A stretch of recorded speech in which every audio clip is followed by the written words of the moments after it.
This is the MLW Radio Network. What we're talking about here is we're talking about Bloody Sunday. We're talking about the night. And we're talking about the thugs. T is for terrible. H is for hell. U is for ugly. And G is for jail. Because a thug can't spell. That's what I think of the USWA. And that's what these outlaws think, man.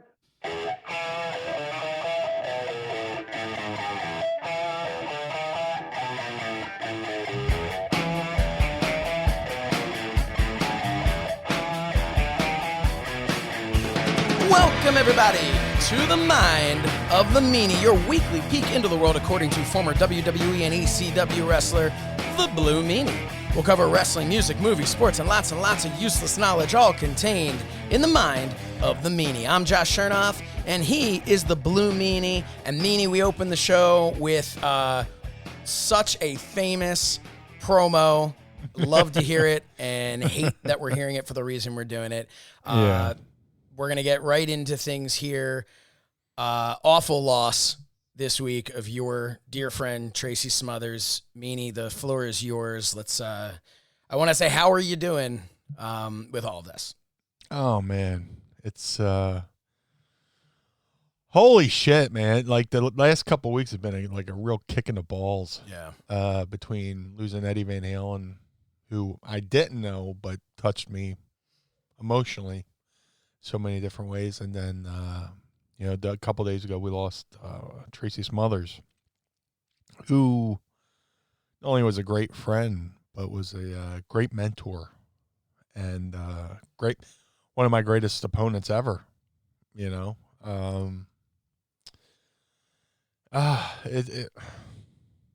thing that sucks is, I knew it was coming.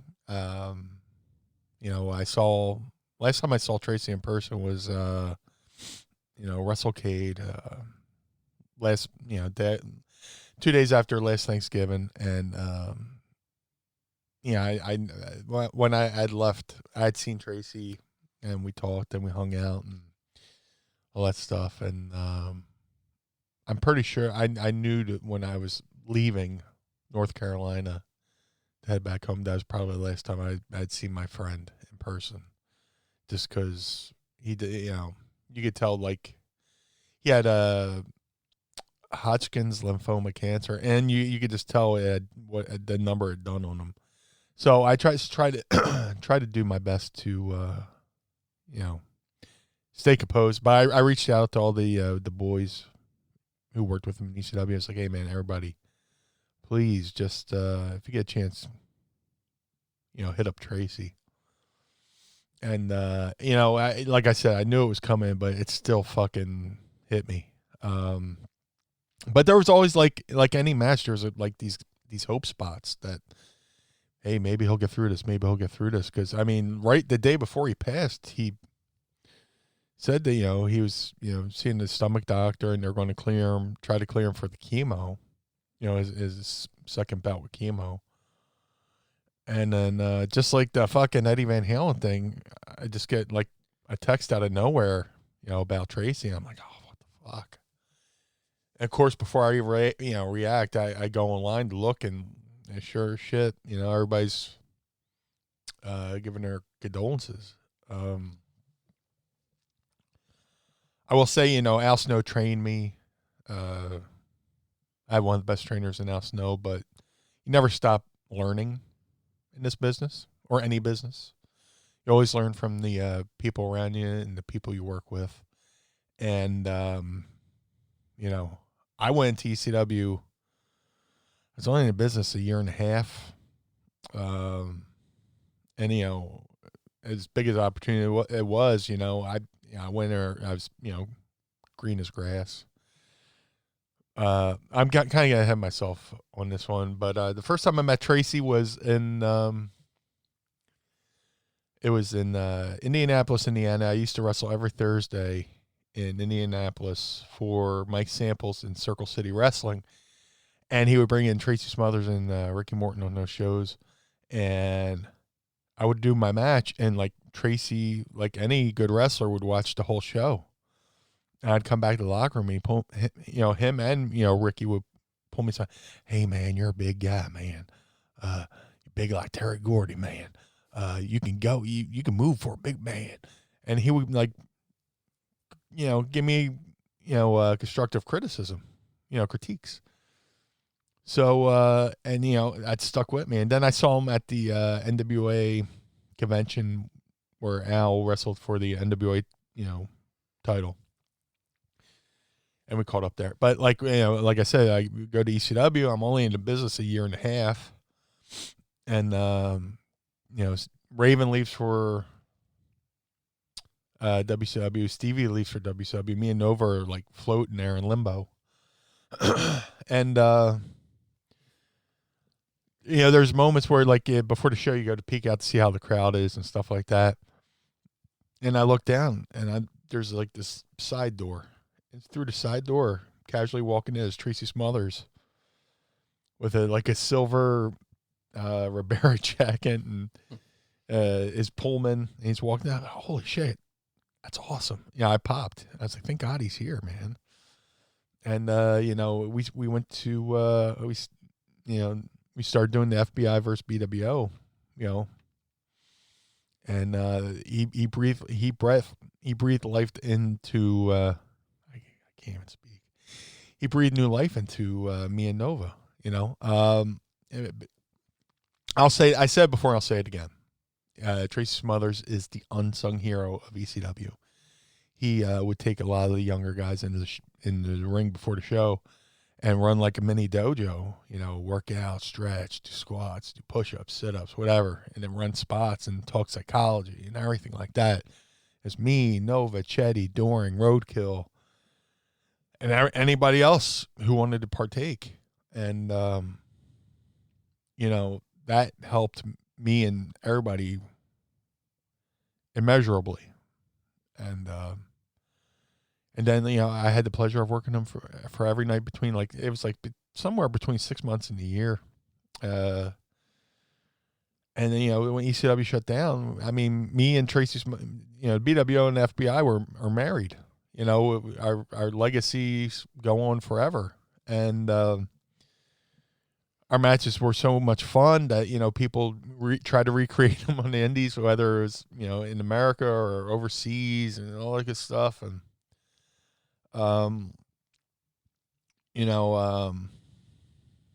it's hard. It sucks.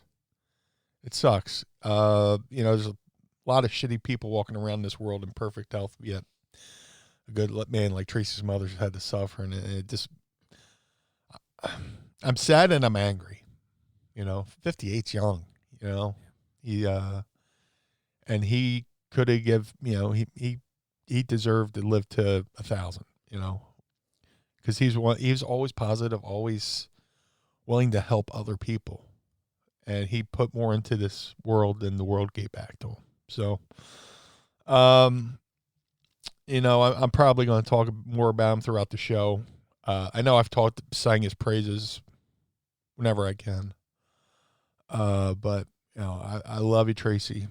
I love you, Tracy Smothers. I'm nothing without you. You're only as good as the people who coach you. Like I said, I was fortunate enough to be trained by Al, and Tracy picked up, where Al left off and stuff like that. And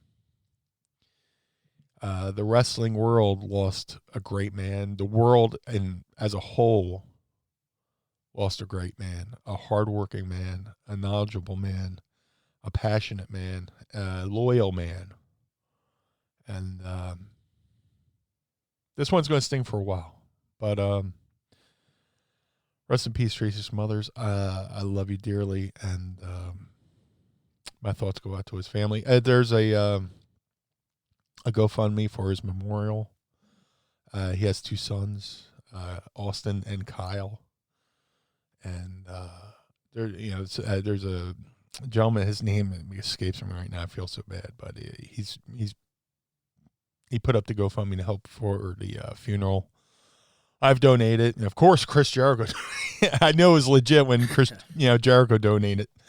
You always see a GoFundMe, you're like, oh, is this legit? And if you see Chris Jericho donate, you're like, oh, okay, it's legit. Talking about another guy who's a fucking hero, Chris Jericho. He's always there to take care of the boys. So, And just like, Tracy Smothers always took care of the boys. And if you go online, you'll see the praises and the people with their Tracy Smothers stories. But yeah, if you can go into my social media, I know I've tweeted it. I'll retweet it after this. Yeah, we'll put that up on yeah. the site.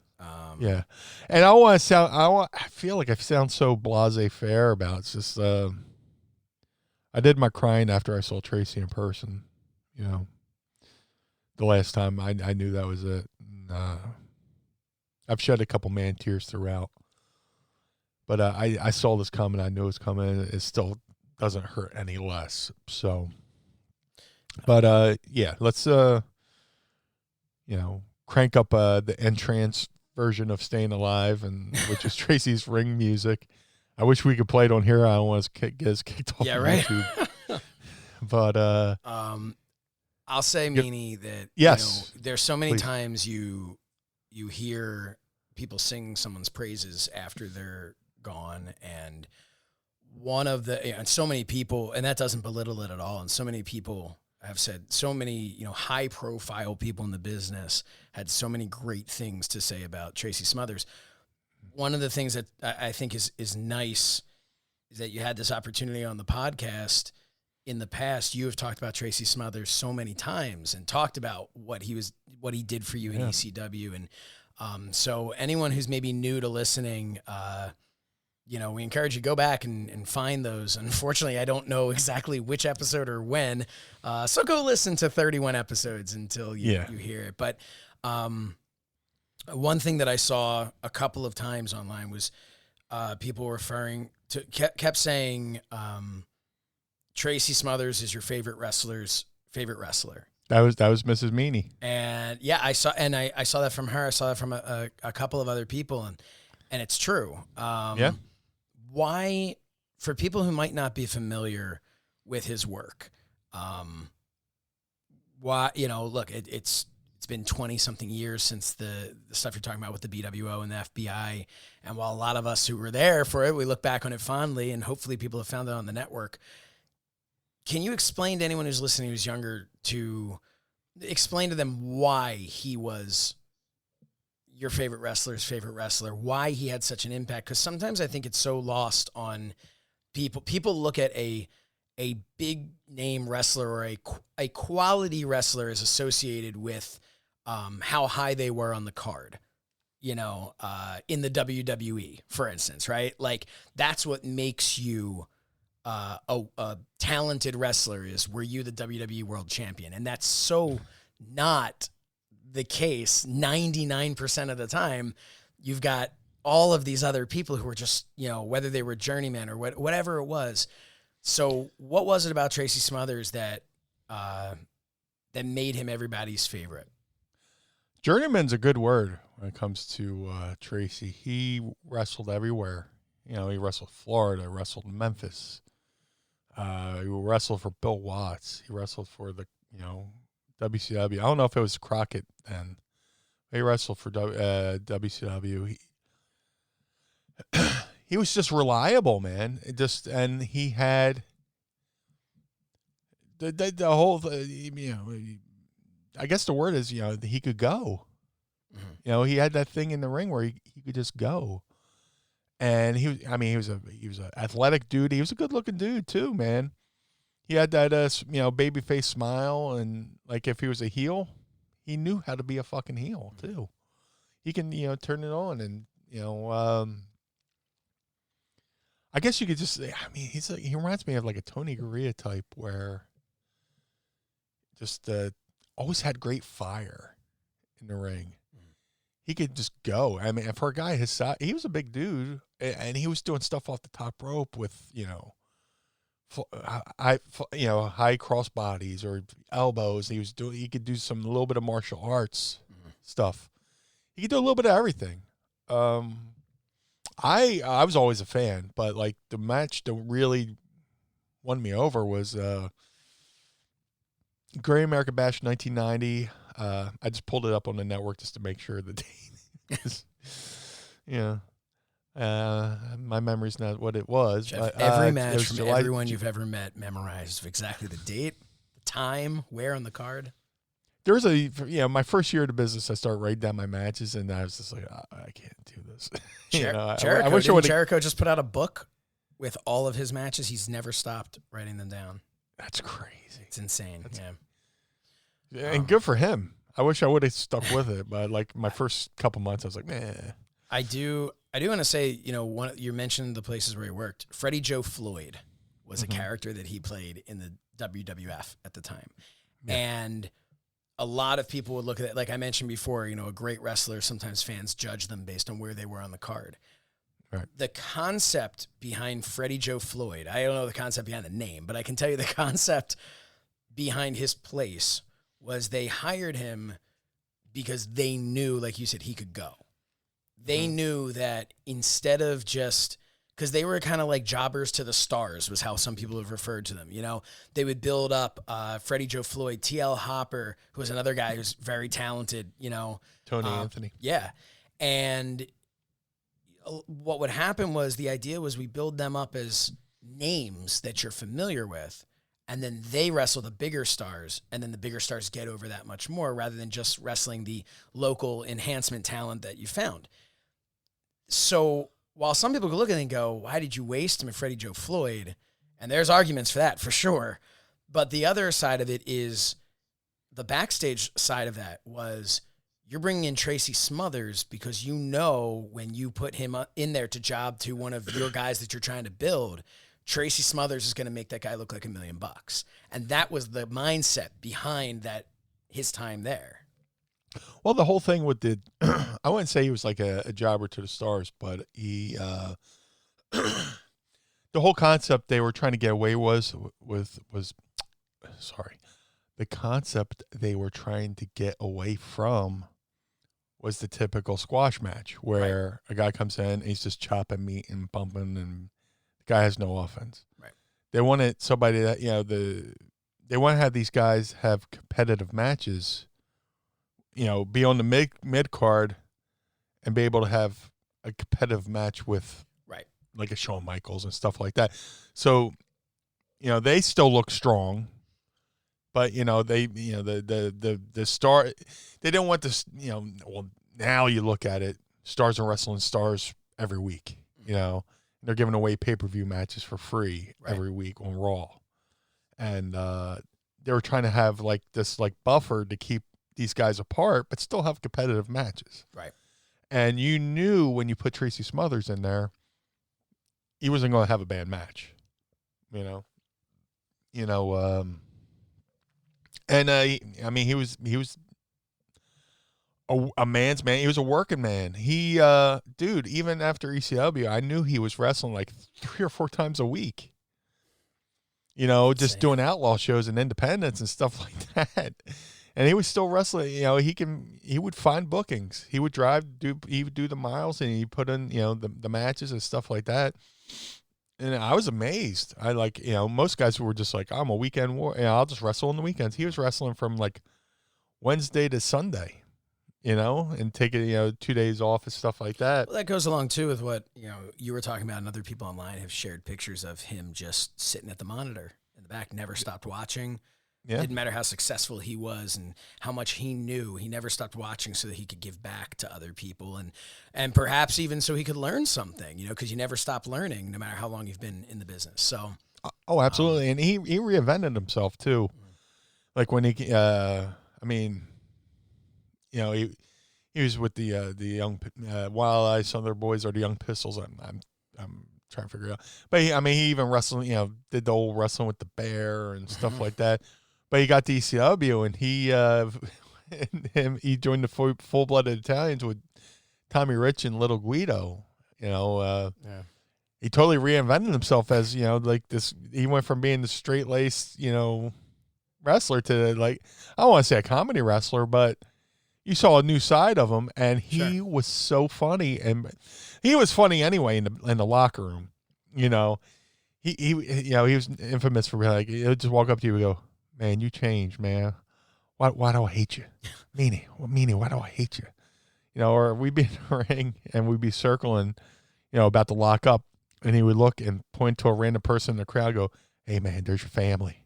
What? And you're just like, what? He would just fucking just say stuff to break balls. We've all been to shows where a promoter, goes, "Oh man, sorry the house is late. There's a football game in town," or stuff like that.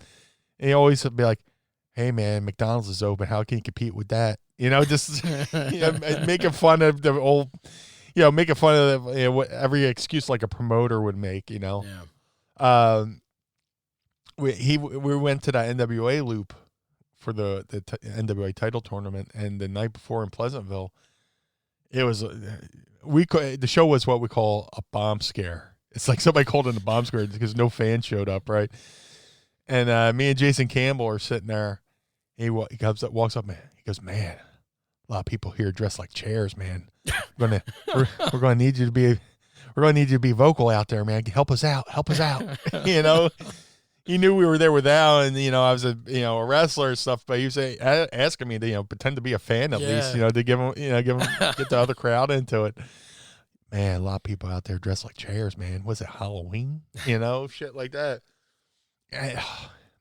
Or he just walk around the locker room. He had the Tracy Smothers dance with the two hands, like he'd do this, he'd do the thing with the chin, flicking his teeth with the thumb. Yep. He'd be like, "Got my mind on my money and my money on my mind, man. Meanie, why do I hate you? Why do I hate you? VCW ran a 7-day week. You had 20 funerals. Get on the mic, be like, "Listen here, if I take off my shirt, the divorce rate will go sky high." It's just he would just say stuff that it would just make you laugh. I've been watching Tracy clips all morning, and there was this promo. He's like, "Hey, I'll come out to this ring and slap you in the face. This ain't Facebook." Just like where people say shit to you, and you can't say, "I'll come out there and slap you. This ain't Facebook." Just so much funny stuff, man. And he was you can never stump him, What do you think about his chances of being put in the Hall of Fame one day, WWE Hall of Fame?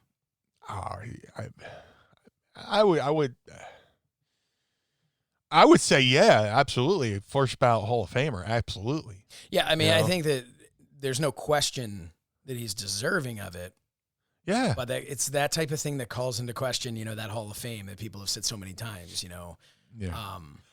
What they need to do is just start having an ECW wing, I mean, they put in WWE guys, they put in WCW guys. Mm-hmm.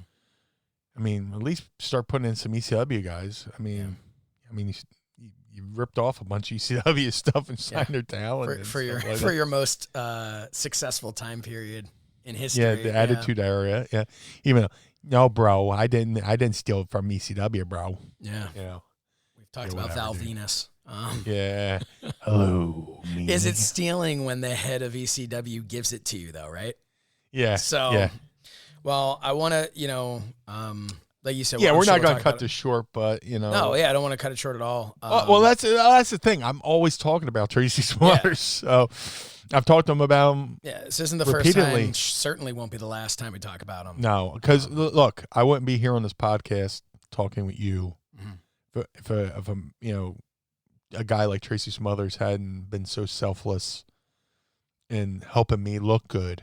And, helping me learn and helping me and Nova learn. And so many other guys learn. The Danny Dorings, Roadkill, Chatty, me, Nova.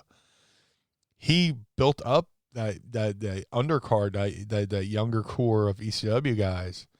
And I wouldn't, I could have just drifted off after the BWO and that would have been it. But he took the time to help me and Nova get over. And had this feud that people still talk about.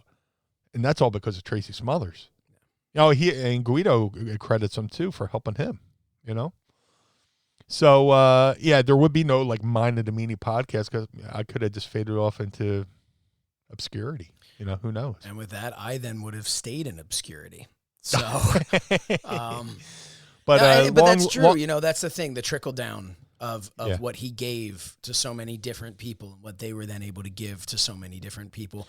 Not just myself being here on the podcast, but everything you've been able to do at the Monster Factory and stuff, the people that you've been able to help in the locker room. So, and that's like when you lose anybody, you lose family.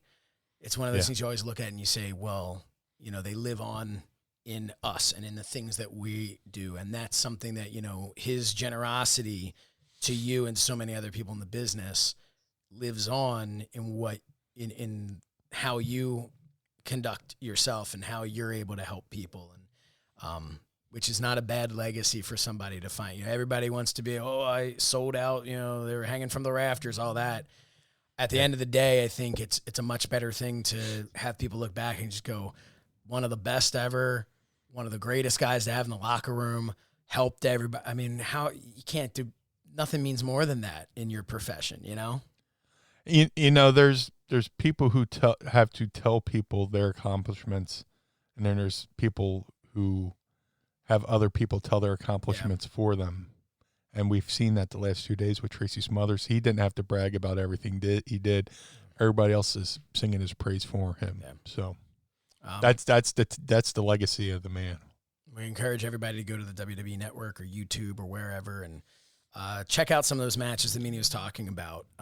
Go to Great American Bash, 1990. It was July 7th, 1990. Tracy Smothers and Steve Armstrong versus the Midnight Express. One of the best tag team matches I've ever seen. And they stole the show from – the main event was Ric Flair and Sting, where Sting won the title. Spoiler alert. But easily, the Midnight Express versus Tracy and Armstrong stole the show. With that, Meanie, I think we're gonna go to one of our sponsors, and when we come back, we've got some big news. We got a big announcement to make. Yeah, man. But again, one last time, just want to our thoughts are with Tracy Smothers' family, his friends, his fans, co-workers, everybody. Wrestling world lost a great one. Long live Tracy Smothers. The best there is, the best there was, the best there ever will be. If you want in on the best wrestling tees in the business, Homage has you covered. All the styling, profiling, limousine riding looks from the rings of yesterday and today in super soft fabric and comfortable fits you can't get enough of. Yeah, that's right, man. I've been a fan of Homage for years. I've been wearing their shirts for years. Everything from pro wrestling to pop culture. And, dude, I get so many reactions out and about in the wild when I'm wearing my Dusty Rhodes shirt, or I'm wearing I'm a Funker shirt, or my old school ECW shirt. Homage makes shirts that are comfortable and stylish and definitely retro, which is the thing I've loved about them for years. Mind of the Meanie listeners, you can use the coupon code MEANIE for 20% off your first purchase at homage.com. That's HOMAGE.com. Ooh, yeah, the homage.com. Freak out! Freak out! Freak out!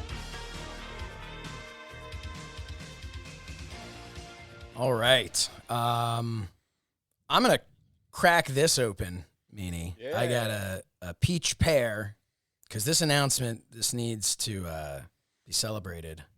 I have a Wegmans ginger. Ooh. I don't think peach pear LaCroix. Yeah. All right. There we go. 3, 2. If anybody watches us on here on our Patreon, you see Meanie and I always kind of wince, and that's because we're holding it up. We're not scared of our seltzer. We're holding it up to the microphone. Speak for yourself. And it's just gonna spray right in our eye. Go Birds! Go Birds for real. Yeah, fucking Dallas sucks. Yeah, Nova. All right. So here, I'm a little nervous about this announcement. Yeah, we've built it up. Yeah. So I hope it doesn't suck. So I'm excited, man. I'm fucking excited. Yeah. I mean, I said once before, this is the coolest thing I've ever been a part of in my career in this business by far. This is not something that that I ever thought was going to happen for me. And I'm so excited that this happened for us on here. So For our brand. yes, for our brand, for the podcast. So here it is. Pre-order is available now as you're listening to this, and you can get a pre-order of the Mind of the Meanie action figures. That is right. If you're on Patreon, you are looking at it right now. If you're outside the U.S. or South America, you can go to Cella Toys. And if you're inside the U.S. or South America, you can go to the Instagram page for JB Toys and Collectibles, and we'll give you all that information. Mind of the Meanie action figures by Cella Toys. This is the same company that maybe you saw created the Nick Aldis action figure recently. They're in the style of the original Hasbro figures. I am so excited for this Meanie. To describe to everyone who's... So here's the thing. If you're listening to this Monday at 6 a.m. or anytime before noon, you're not seeing it. But you will at noon. It will be everywhere, all over the internet. But if you're on Patreon, see it right now. So let me describe it to you a little bit. These are figures of us that are depicting our time in with the Mind of the Meanie thus far. So we have the Blue Meanie wearing a Mind of the Meanie t-shirt, and on the back it actually has his and our social media handles, which is kind of paying homage to the video game that you were the WrestleMania 2000 video game, right? Yeah. Where you had the where you had that BlueMeanie.com. Yeah. This is, in my humble opinion, I mean, I didn't make it, but in my humble opinion, the greatest Blue Meanie action figure of all time. He's got the arms going up and down, old school, like the original Hogan Hasbro, so that you can do a meaniesault and you can do a meanie dance. I mean, this is Meanie. Just let's talk about yours for a minute before we get to mine, which I can't even believe is a real thing. Let's talk about yours. Dude, when this all came about, I was so excited. It's if there's any good news in 2020, it's for us. It's been the fact that we've launched this podcast and it's spawned so many different things for us between alternative commentary and all this other stuff we're doing. But now that we have our own action figure set, it's amazing. And you sent me the stills, and like we along this whole process where I can't believe I've been quiet this long about it. This has been killing me. Oh, I have a fucking ulcer just fucking trying to keep it in.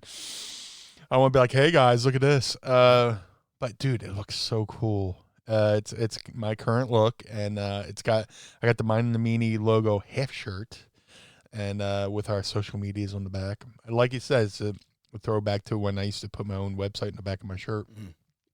It just looks great, man. And the fact that the hands are posable in the meanie dance style and stuff like that. And it's got my vintage boots with the black boots, blue laces, and it looks so good. I can't get over how great this looks. That was one of the really cool things that they did at Cella Toys was they took their time. They sent they went through all their reference photos and kind of went back and forth and back and forth. They wanted to make sure they got everything right.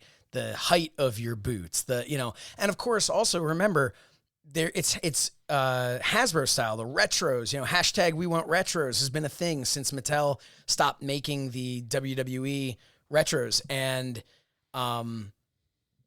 here's some more. Cella Toys is making them for you. Now you're going to have Nick Aldis, and you're going to have the Blue Meanie. And then, believe it or not, you're going to have me. Because if you're looking at that and you go, it's the matchup of the century. It's the Blue Meanie versus Nick Aldis. We need to get some words from Aldis and Meanie before the match. Well, you've got me. So if I can just talk about mine for a second here. Please. This is insane to me. So, look, I'm gonna be a little. I'm gonna be a little self-deprecating in the sense that, I'm sure many more people are gonna buy my figure because it's a 2-pack with yours than without it. But and that may or may not have been strategically done. But I am so excited about it. It has one of my my custom ties with the star and the S. They gave me a very flattering beard, which I wish I could grow a beard that thick. They gave me a nice beard, really, really thick head of hair. But one of the so I'm in my suit, I'm there, I'm ready. One of the cool things that I didn't even know until they sent us the prototype images, the microphone is removable. So the microphone has the Mind of the Meanie logo on it, on the little mic flag there. But the microphone's removable. So I guess you could have me wrestle if you wanted to in a suit, or have somebody else hold the microphone. But it's just, which is neat because it's like an accessory. And like, I didn't even I thought it was just gonna be molded in, but no, they're making an accessory. You put a little tiny little newspaper in there and be like Paul Ellering. Yeah, right. You can. That's the thing. You can just have me holding random things. Wink, wink. Yeah, let's not get carried away. But I'm just, you and I have talked about this for such a long time because we've known about this for a while now.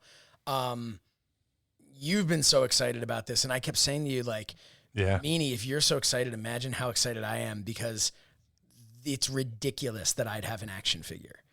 Like it's I am so excited about this. And just, yeah, I'm so grateful to Cella Toys for believing in our podcast, believing in us enough to want to include us in this line that they're doing. So cool. And we should note, this is limited. So this is why you want to be a Patreon member, because you can go over and order right now, both Cella Toys. We're going to post in the Patreon group. We will post the links, but you can go to cellatoys.net, and you can go to, I believe I'll bring it back up here so I can see what it is. Instagram at JBToys1. That's going to be JB Toys and Collectibles. The easiest way to go is right through their Instagram.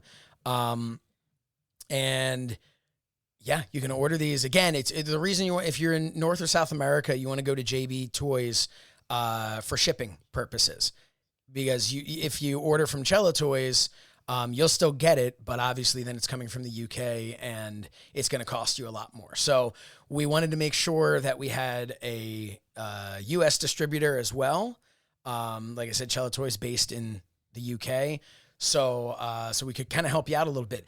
The price point on these, which I'm actually going to look up to see what it comes to in pounds. That would help. I want to see. So Cella Toys, 25 pounds. And if you order in the US dollars, it's going to come to $30. So these are $30, which is unbelievable to me. Like I mean, I know I'm doing a hard sell here. That's pretty damn affordable for what this is. For two limited edition action figures, and the quality on these action figures is amazing. Seeing how they went through the process of making these, and I've seen the prototypes. Man, for $30 for two of these figures is a steal. Yeah, it is. It really is. So you can go right now if you're on Patreon. You're listening to this on Friday. So congratulations, you've got the weekend to go buy as many as you want, because there's a limited number of 1,000. That is it. We're only making 1,000 of these, and once we sell all 1,000 of those, they're gone. Does it mean it's the last time you're going to see action figures? No, I may or may not have planned out the next 16 lines of Mind of the Meanie action figures, but these specific figures, this is it, and that's what makes it a fun collectible. You can't do a collectible and then every time you sell out, you just go and make more. It's not a collectible. So limited to 1,000. I'm probably going to buy as many as I need to fill like a small pool to just jump into. So I am over the moon excited about this. And Meanie, I've talked about riding your coattails before. There is no better example than this action figure. And for me, another thing that's so cool. So I've got a picture that I'm going to share with everybody. For Halloween in 1999, I dressed as Chris Jericho with a homemade black t-shirt that had Y2J written on it. My old buddy Jared dressed as the Blue Meanie. So 21 years later, the idea that 21 years, or one day shy of 21 years later, as we're recording this, I'm announcing that I'm a part of a 2-pack action figure with the Blue Meanie, where 21 years ago, I was a 2-pack in the sense that I was at a Halloween party with a buddy dressed as the Blue Meanie. So this is awesome. There's definitely that mark out moment for me with this. I am sure I've just been rambling for the last 20 minutes about this because I am just so... And rightfully so. Dude, we can finally tell people. Yeah. Except only on Patreon. We can't tell anybody again for like 3 more days. But we... This is the equivalent of folding a hose that's on in half. And then just unkinking the hose and just everything just shoots out. Action figures, cello toys, order. You know, we've been waiting. We've been sitting on this uncomfortably for a good while now. So I'm happy the toothpaste is out of the tube. Yeah, and we are not putting it back. No. But definitely go now. Put your orders in because these are going to go fast. I know we've already our great friends over at the Major Wrestling Figure Podcast. They will be talking about it, I believe, if we're recording this Friday. So this coming Friday, so a week from today as we recorded, they'll be talking about it on their show. I know Monday it's going in their Patreon group. So, those guys and gals over there are crazy when it comes to picking up exclusive things like this. So definitely go now and get it. The show's all about, their show is strictly figures. And they have had, and that was one of the things when I reached out to, I was talking to them, and I know Brian Myers specifically has had issues with we've talked about it before, with the previous Blue Meanie action figure. And easy, brother. I still got to sell some. Oh no, don't get me wrong. They're great. Buy them after you buy the 2-pack. Yes. But he had some of his issues were that he was like, oh, well, I wish they would have done like a slightly different thing with this. I wish they would have done a slightly thing. And right. It's from he's coming from a different place with it. Right. Different perspective. Different perspective. But I told him, he's an expert. I promise you, and I haven't even shown them pictures yet, but I told Brian, I'm like, I promise you, this is the coolest Blue Meanie figure. We got everything right. It looks really, really good. So he's really excited about that. And I know he's got his ECW shelf where it's like any figure that comes out from any company that's ECW. So I'm excited for him to put your figure up on the shelf. I hope he's got a comfortably lined trash can for my figure. And that's the other thing. Anyone who's buying this for just the Blue Meanie, send me the figure of me. Don't just throw it away. Send it to me. I want it. We are so excited about this. Devin Miller asks, do we have a ballpark release date? That is a great question. So I spoke this morning to the people over at Cello Toys. They will have on their website summer 2021. This is the first time I'm telling Meanie this too. Sorry, Meanie, I meant to tell you earlier. However, they have no intention of it taking that long. What they said to me was, with all the craziness that has happened in the past, with things getting shut down from COVID, they would rather say, summer 2021, and then surprise, it's the middle of February, here are your figures. Then say, we'll have them for you February 1st, and then you don't get them until August. So I personally liked the concept of that. So that's what I would say to everybody is at the latest, you're going to get them in the summer. We're working super hard to get them to you sooner. I really hope we're talking a couple of months from now. But at the very latest, you'll get them in the summer. James Sorensen says, can I get them autographed by you guys? Yes. And we're figuring that whole thing out. I believe there's going to be something, Meanie, we had talked about.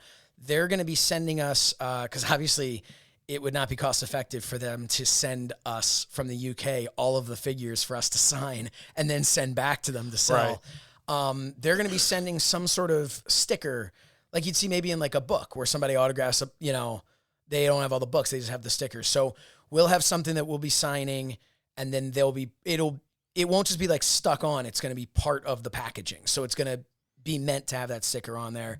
And then of course, when the world opens back up, if you have them and you have them mint on card, which I don't want to tell you have to buy some to open and some to keep mint on card, but I mean, that's your prerogative, but, I do that. Yeah, I know a lot of people who do that. But if you have a mint on card, when the world opens back up and you're able to see us and bring them to us, we will absolutely be happy to personalize them, do anything like that. And then I'm sure we'll have some that we'll be selling in person. If there's any, we're going to grab some so that we have them. Oh, absolutely. We're definitely going to grab some. And I'm already planning. I have to get multiples for my kids, so when they inevitably break them, I can get more for them. But yeah, man, this is an absolute dream come true, a literal dream come true for me. As a kid, I grew up wanting to. I had my brother trace do you remember the Undertaker Mall? For the Hasbros, it was like Undertaker and his hands are like coming in, and it's all the figures. So I had my older brother, and Devin says I'm gonna need 2 sets. Sounds good to me, Devin, young man. So that Undertaker Mall. So what he did was he took tracing paper, and this was at my request. He traced the bodies of the figures, and then traced from a yearbook, like my face and my friends. So I had a thing of us as like action figures.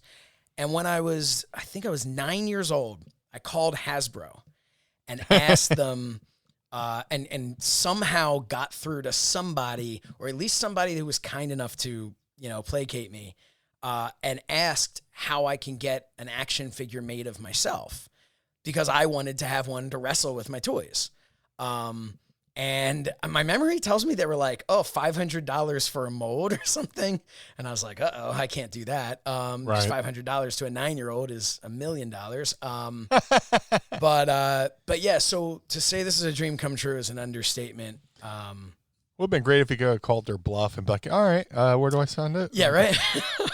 Oh, sorry, that was 1,000 I meant. That would have been great. I also called Jax at one point because I was trying to display when they first let out their superstar figures, and their line in like end of '96 or something.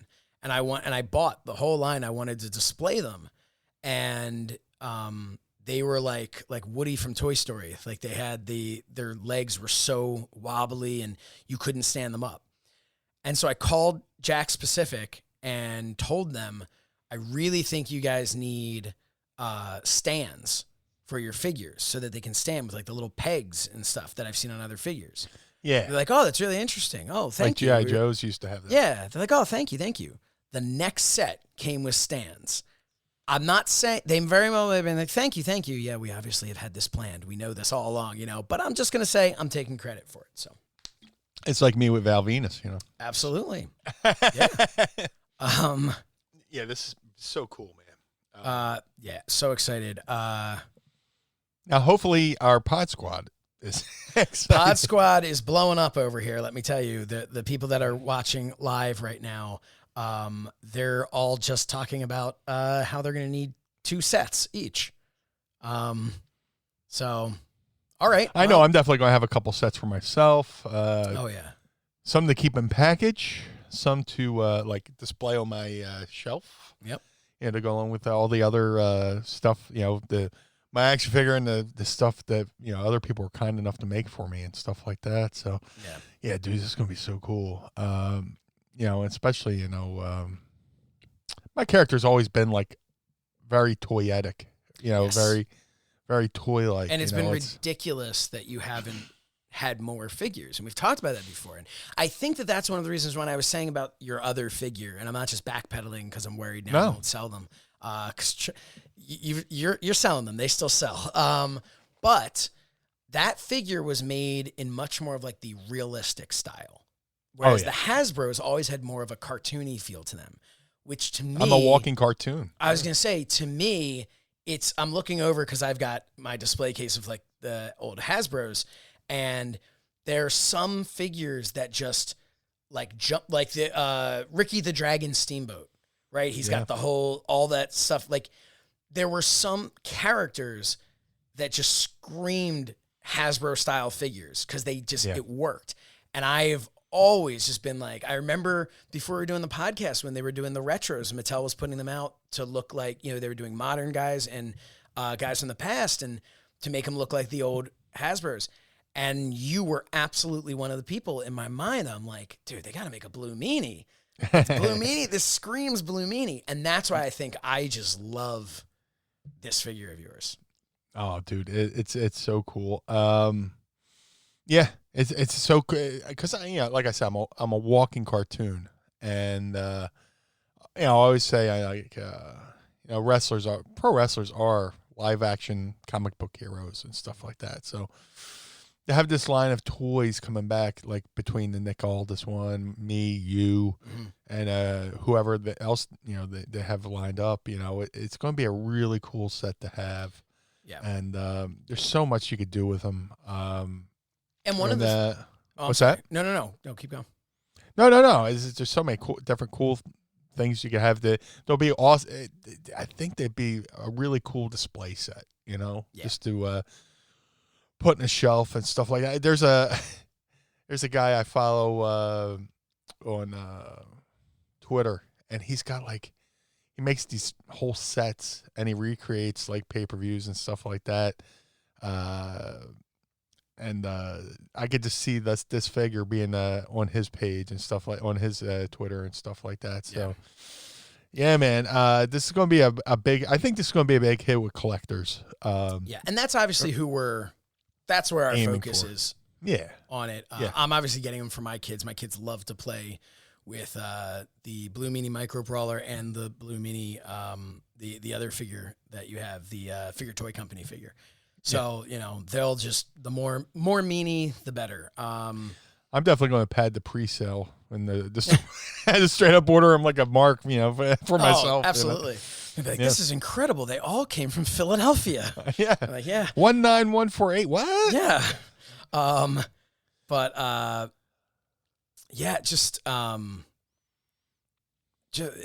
so excited about it. Congratulations to you, man, for having your first figure. Thank you a million times over. Because I know you're being self-deprecating. I know you're being self-deprecating, but it's definitely going to be cool because you have displays and you're going to have you're going to need an interviewer for the pre-match or a ring announcer and stuff like that. That's you're the ring announcer for Retromania Pro Wrestling. That's true. You want to take Retromania and turn it into a hey, we're filling out the roster, right? You got me, and then you have you and Nick Aldis. Yeah, so we're having your figure's definitely going to be essential to any collector. You could set up interview sets, or you could build little play sets, like a mini wrestling set and or have a mini ring, and you can be right there with the microphone, and announcing a match. And the nice thing is, these are 5-inch figures, whereas you have the 6.5 to 7-inch figures that AEW and WWE do.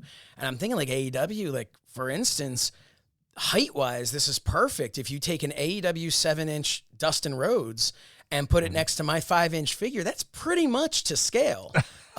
So yeah, I'm really excited about it. And I think that it is one of the things when I was a kid, I used to use a Peter Parker action figure as the announcers, cause they just didn't make announcers right. During the Hasbro days. And yeah, so that was, I know LJN made Mean Gene and stuff, but Hasbro days no women, no announcers. Right. So I would use other things. So now, feel free to people use my figure for whatever it is.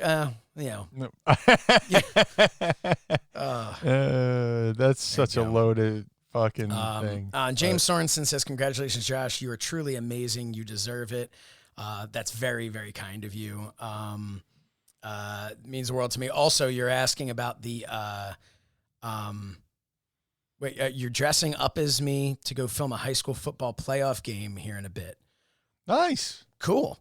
And you're asking if I still need the tie. So here's the thing. I know the tie shirt that you ordered is probably not going to get there in time for Halloween. I would say you could either go with the tie, or if you happen to have Mind of the Meanie like hoodies or t-shirts, that also works as me, because that's me here. Me and I are wearing the same shirt right now. Yeah, twinsies. So the Mind of the Meanie old ECW style one. I'll tell you, if the Hal Haney logo wasn't so cool, I would have made this our new logo, the one we have on the shirt, because it's so, you can't replace the Hal Haney one, but this is just I love this one. This might be one of my favorite shirts that we've done. And by we, I mean Andy Slichter. Yes. Slichter. But, hey, Slichter says he's going to need a Mind of the Meanie display case. Sounds good to me, man. Me too. But yeah, James, definitely take a photo. If you're dressed as me now, even without the tie shirt, yeah, man, put the tie on. Do the beard, do the tie. I don't know what else I have. What else do I do? Nothing. I don't know. Wear a lot of sarcasm. I don't know. Is there a Jake Milliman figure you can put with? Yeah. Can you be? Yeah. Do the job to Jake the Milkman Millman. Hey, yeah, if you could just bring milk with you and pour it on yourself. I don't know. He was pretty old. Make it powdered milk. So from one really exciting, you have the Pod Squad Elite shirt on. Perfect, man. There you go. That's fine. Just that works. If you want to put just a random tie over that, then it's kind of like a tongue-in-cheek. Devin Miller says, put the Mind of the Meanie pin on a normal tie. That is genius. Well, there you go. Man. And if you don't have one, and if you and James, if you don't have a Mind of the Meanie pin, what are you even doing with your life at this point? No. So anyway, so that was our big announcement.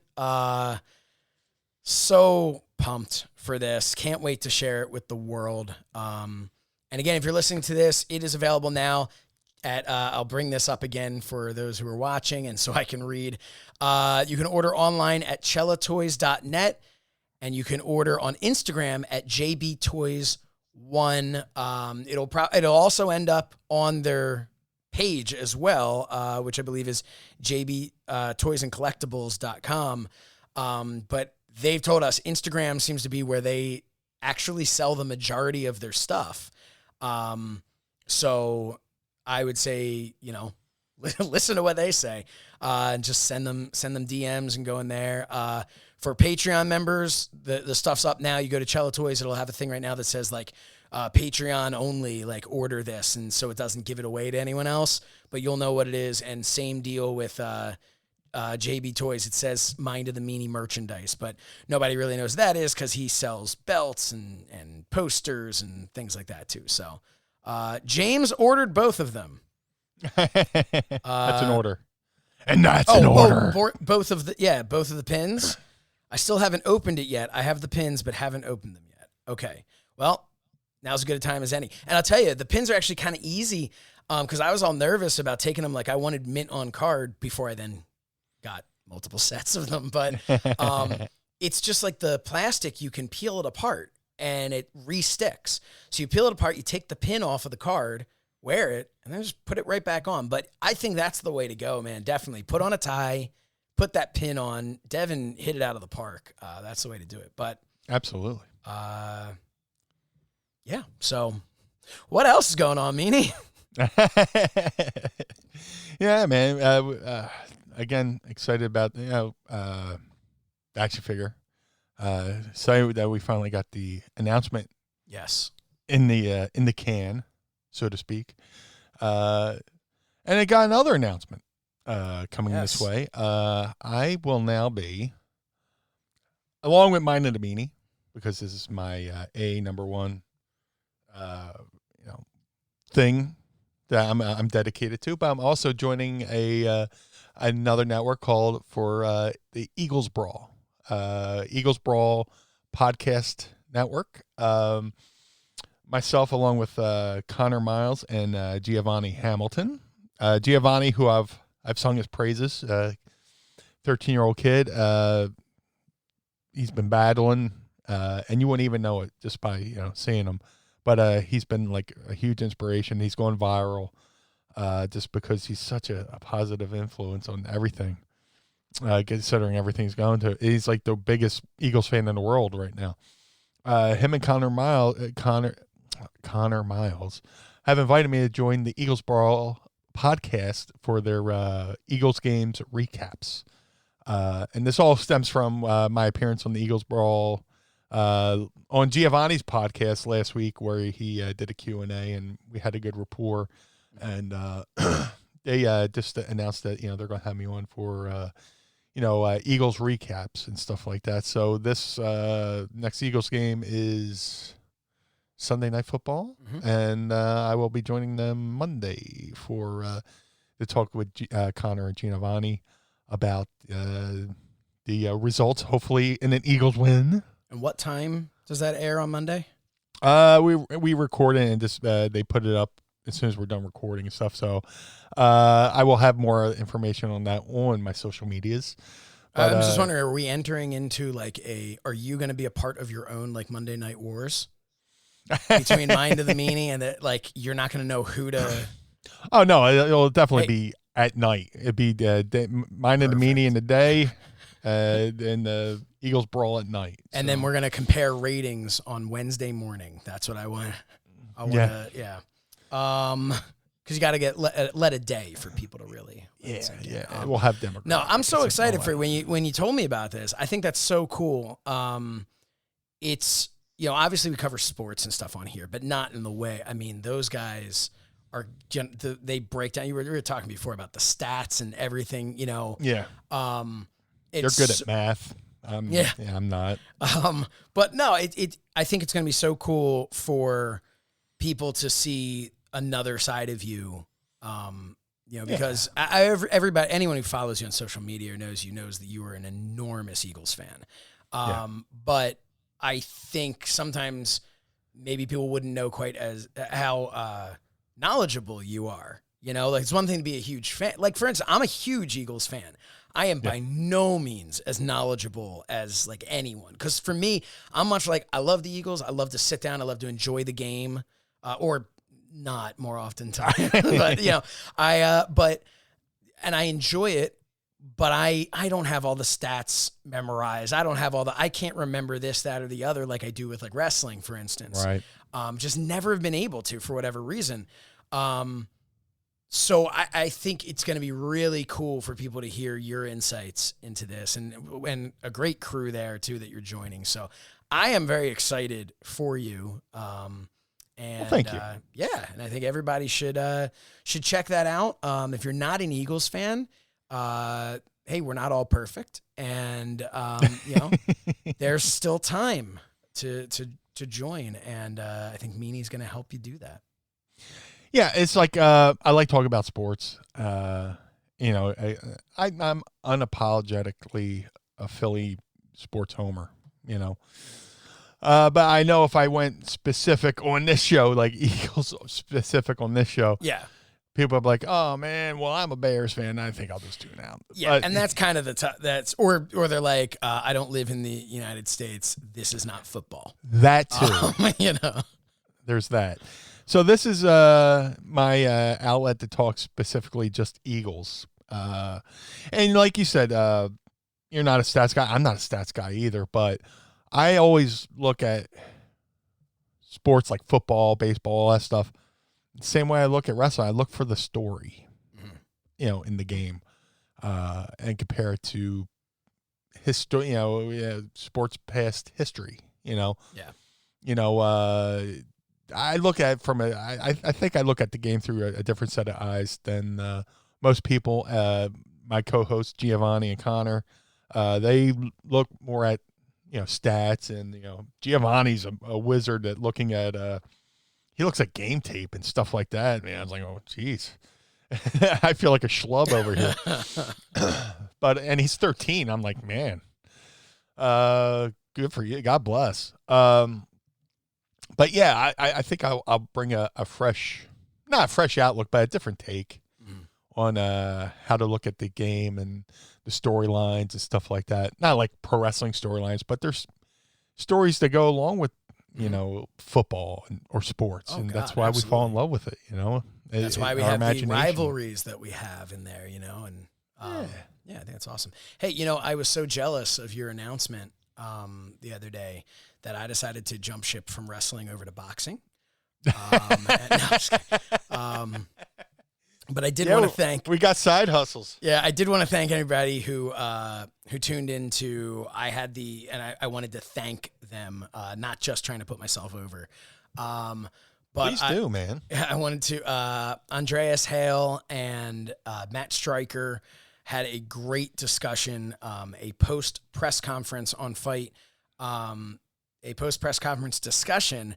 For the Mike Tyson, Roy Jones Jr. fight that's coming up November 28th, that will be on Fight. And it was great. I got to MC that, so I basically introduced them, and then at the end kind of had a brief chat about, I think Tyson's going to win.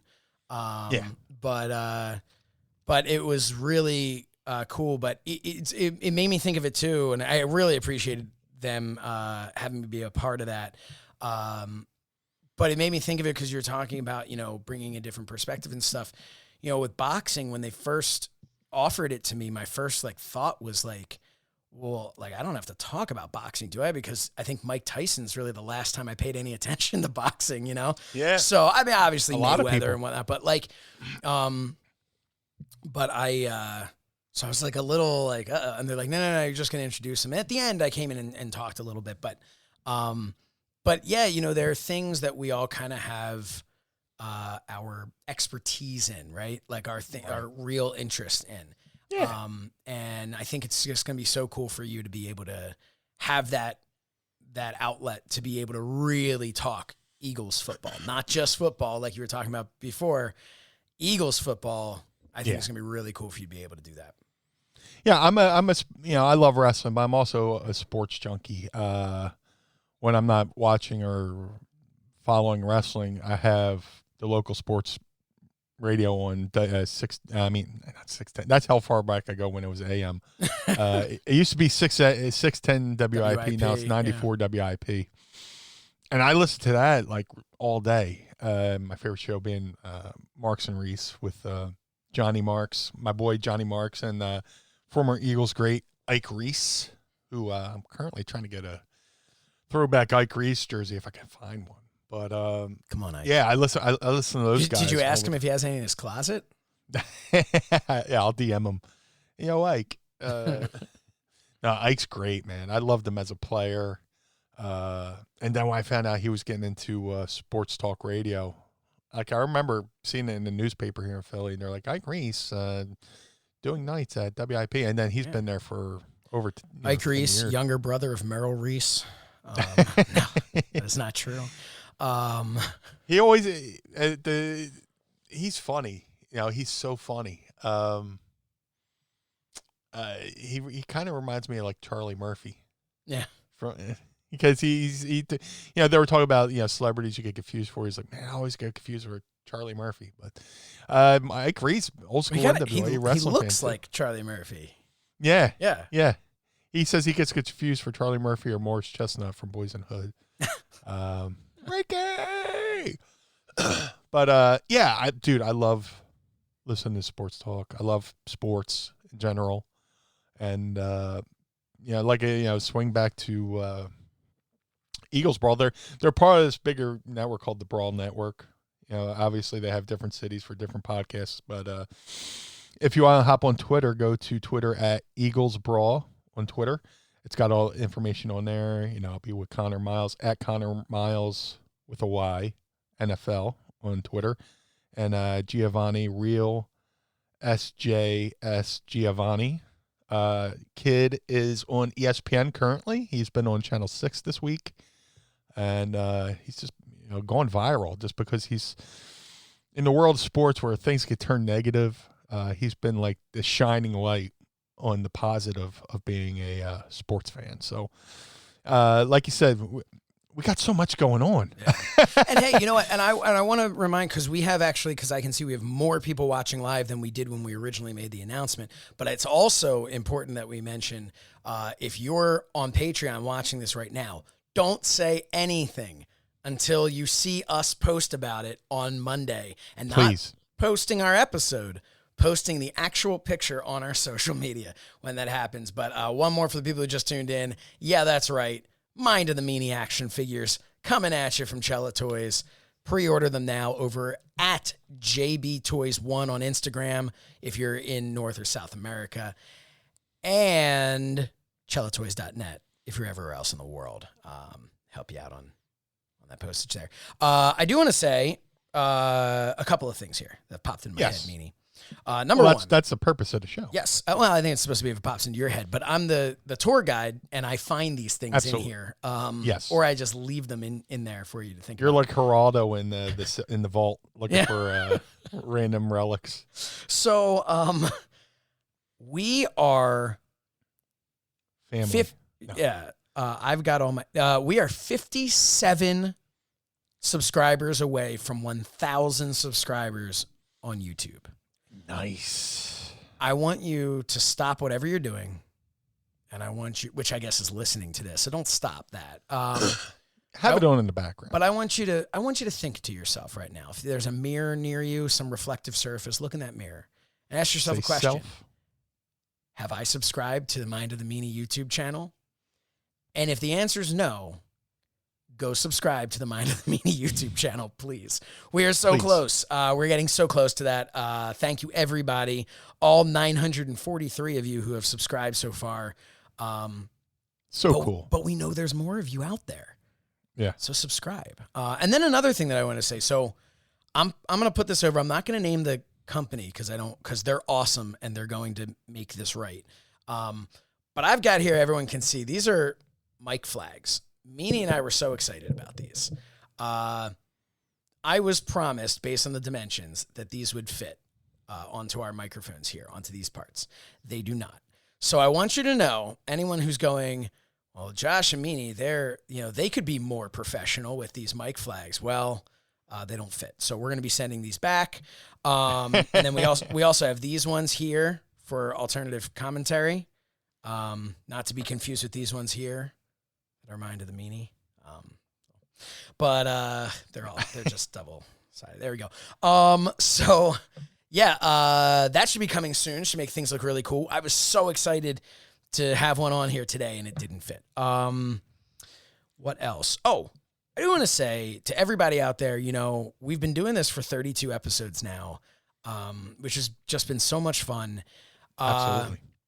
We started this when the pandemic really happened. Things started shutting down.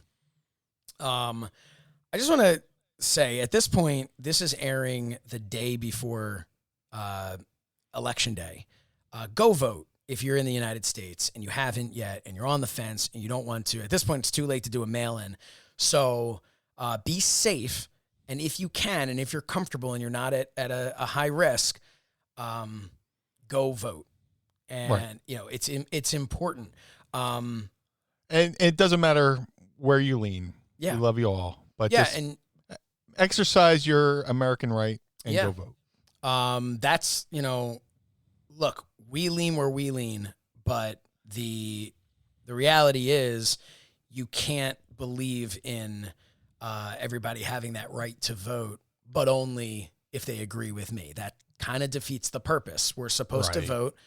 And we're supposed to be majority wins, but there's a thing called electoral college, and we're not going to get into that on the podcast. But what I did want to say, the reason we try to stay away. We stay away from politics. Yes. But the reason I wanted to bring it up though was one of our Patreon members, who I am not going to say by name because it's not necessary to personally say something, but I know that they're having issues with with their job because of the pandemic, and not everybody's back to work. Some places are shutting down again. And so first of all, I just want to give a shout out to that Patreon member. Again, I'm not going to, say who the person is because it's a private thing, but I want to say to that, and any Patreon member or member who's listening to this, who's gone through that, who's still out of work or whatever. Everybody can relate to this. Yeah, we're thinking about you. We just want everyone to stay healthy and get this thing over with quickly. And so everybody just do what you can. I just wanted to say that just because, kind of hit closer to home with one of our Pod Squad members. And, so I just... Well, also, I hate I have to keep saying this, but please wear a mask. Yeah. It's not political. No, I don't... I mean... I can see, it reminds me of people who ride motorcycles and don't want to wear a helmet or drive a car and don't wear a seatbelt. It's not about freedom. It's just about safety. Yeah. One of my close personal friends just came down with COVID, and he's in the middle of battling it. And then I was just talking to my sister the other day, and unbeknownst to me, one of our family friends passed away from COVID. Not only did he passed away 4 days in between his brother passing away from COVID. Jesus. His brother passed away, and then he passed away. And there's a little girl out there who doesn't have her father because of COVID. So this isn't like this isn't a hoax. This is the real deal, man, what we're going through. I know at least 30 people who have, in wrestling and in real life combined, that's like, had issues with this. And if you think that this is some sort, wherever you live in the world, you think that this is some sort of political thing, it's not. Realize it's all over the world. Yeah. How is it political? Right. It doesn't make any sense, And I don't want to talk politics, but I know there's people who are like, well, this will all go after election. I'm like, no, it's not. Please wear a mask. Just even if you don't get it, you could be, like I say, the analogy I like to use is a Trojan horse. I mean, you can have it and not feel the effects and hot potato it over to the next person. Yeah. And I don't want to have to talk about this. I don't want to have to, be on a soapbox. Just please, pretty please, with sugar on top, wear a fucking mask. To quote Winston Wolfe from Pulp Fiction.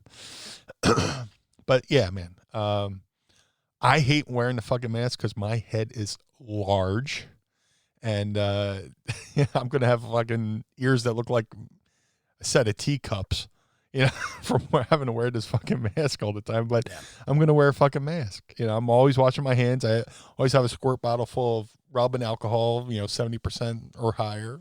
Anytime I leave a store, and mace myself with it, just to make sure I don't bring anything home to, Mrs. Meanie. And Mrs. Meanie's always wearing the mask, and we're doing our best here. We want the world to go back to some sort of normal. Just for the fact, we were bumming out because, like, right before the pandemic, we were traveling and going all over the place and having a good time. And now, we're having a good time. We're together more, and we're bonding through going through such a shit time. But let's get this shit over with, man. Let's seriously, let's take it home. Just wear a fucking mask. And that's the thing, you said something else. I'm sorry, I'll explain in a minute what I'm doing here. But something else that you said it's like wearing a seatbelt, wearing a helmet. It's not, it's about safety. The difference is you don't wear a seatbelt, you hurt yourself. You don't wear a helmet, you hurt yourself. You don't wear a mask, you hurt someone else. So that's, right. Let's get it together, people. And the reason, so what I'm doing while I got a little distracted was thanks to our good friend Devin Miller. Goes, JB Toys has pics of your figures on their website. Don't know if they're supposed to. They're not supposed to until Monday. So I was just sending a nice message. over to them asking, hey, can you please take those down before people see them? Because we want to make our own announcement. Now, listen, and the other thing is they're not actually up for sale on the website yet. It's just pictures, then takes you to the Nick Aldis one. So clearly something just got confused there. That's like when people used to go buy the WCW Jericho figure and rung up as Hulk Hogan. Yeah, something got confused here. Yeah, so look, worst case, somebody sees it, goes, a Blue Meanie action figure, I have to buy it now. Fine. You know what I mean? Like, yeah, that's fine. Except for the fact that then they'll click it and it'll go to nothing. So it's either an all or nothing JB Toys. We want, but no, we love them. They're awesome. They're apologizing. Damn right. Yep. Yeah. I'll just text her right now. No worries, man. We just buried you in the podcast. No, they're awesome. And obviously they did not intend to put that up yet. But really, they're just as excited as we are to get this news out. And the only reason some people would be like, why don't you just announce it? Why don't you just put it up now? The only reason we're not is because we want to give you Patreon members. Part of being a Patreon member is you get exclusive merchandise early. That was a promise to you. So that's why we want this to only be for our Patreon members, have the opportunity Friday, Saturday, and Sunday to buy these figures that are a limited quantity. You're not going out there and buying, 200 each. Not that I want to discourage that, but we will not say no. Yeah. But the reality is, all we wanted was to know for a fact that you got that if you're a Patreon member, that you had the opportunity to have a couple days to buy these figures before anybody else did. Because, look, 1,000 sounds like a lot, but they're going to go pretty quickly. So, yeah, when you factor everything in, and that's why you pay the big bucks for the Patreon. Yeah. Thank you, Devin. And that's why you pay, to be able to help us. Thank you so much. You're our stooges. Yeah. The Mind of the Meanie Stooge Brigade. We should have different charters, there's the Pod Squad, there's the Stooge Brigade. That'll be when we launch December 1st, when we launch the new Patreon tiers. Stooge Brigade. Get on that, Slichter. Come on, Slichter. We need a Stooge Brigade shirt. Fine, me and you, storming the beaches. Yeah, that's just fucking. Oh, that's awesome. Fucking Stooge Brigade. Listen here, you fucking stooge. I'd rather be a stooge than a goof. Yeah, there's a lot of people in the business. That guy's a fucking goof. I don't want to be either, but I will tell you, a stooge is that's a tough one, man, because here's the thing. If, there's a thing about being loyal to the boys, but you also got to be loyal to your boss. And if you're in the locker room, Andy says, I'll see what I can do. If you're in the locker room, and you're hearing some shit, it's kind of like, you're like, you don't want to stooge that off to the boss. Right. But then you're also kind of like everybody always gives there's the story of Hogan stooging off about, but true or not, stooging off about the union. About the union. Mm-hmm. And I mean, it's one of those things where you look at it and you go, well, Hulk Hogan's making a lot of money, and who is signing those paychecks? And who is he loyal to? And should he have been loyal to the boys? Yeah. But at the same time, what's going to happen to Hulk Hogan when he finds out, when Vince McMahon eventually finds out that Hulk Hogan knew all along that this was going to happen? All right. So it's a tough, being a stooge is tough. A real stooge to me is the one who goes Meanie, so what do you think about this thing? And you just between you and me, and then you're like, if I'm being honest, whatever. You're like, yeah, man, I agree. And then they go to the other person and go, dude, you'll never guess what Meanie said. Meanie just said this about you. That's a fucking stooge. That's an asshole. And that's a totally different thing. But there's levels. There's levels, Yeah. Well, plus Hogan didn't want a union because that means he would have had to, I mean, he was getting all the money. That Yeah. means he would have had his piece of the pie would have shrunk. Yeah. So, but there's another thing with the wrestling union. Well, at least back in the day, who do you trust to put in charge or to be the head of a union? Right. And back then, it was such a cutthroat, backstabbing business. Yeah. It's a lot different now. But who do you trust? As you say, a lot of your friends are about to disappear when they see your awesome action figure. Be like, come on, man. That's can I right. get one? That's right, brother. Yeah. Hey, brother, can I get an action figure, brother? Brother man. Hey, speaking of brother, let's hear about Retromania. Brother.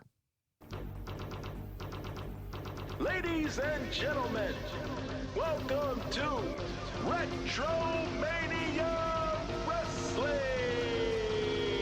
Hey, Meanie, do you remember playing some old school wrestling arcade games? Oh, absolutely, man. I spent many hours in the old arcade as a kid, spending endless quarters for endless hours. Well, now, guess what? They're back. The old school style wrestling game is back with Retromania Wrestling. Retromania comes to you from Retrosoft Studios, which is a video game development company creating modern games with a retro feel. Retromania Wrestling is the official sequel to the 1991 arcade hit WrestleFest, and it's set to be released for the PC, Nintendo Switch, PlayStation 4, and Xbox One. Dude, I've spent so many hours playing the original WrestleFest in the arcade. Now I get to be a part of the official sequel, and that is amazing. The roster is stacked. From Hawk and Animal, the Road Warriors, to Tommy Dreamer, Nick Aldis, Colt Cabana, Johnny Retro, Matt Cardona, Brian Myers, and so many more. And as you mentioned, the BWO. That's right, all three of you for the first time ever in the same game, the Blue Meanie, Big Stevie Cool, and Hollywood Nova. But there's more. The man announcing all of you to the ring, well, it's this voice you're hearing right now. That's right, Josh Shernoff, me. I will be the official ring announcer of Retromania Wrestling. So go to retromaniawrestling.com now and pre-order this game. Hey, have we talked about our... Oh, God bless you.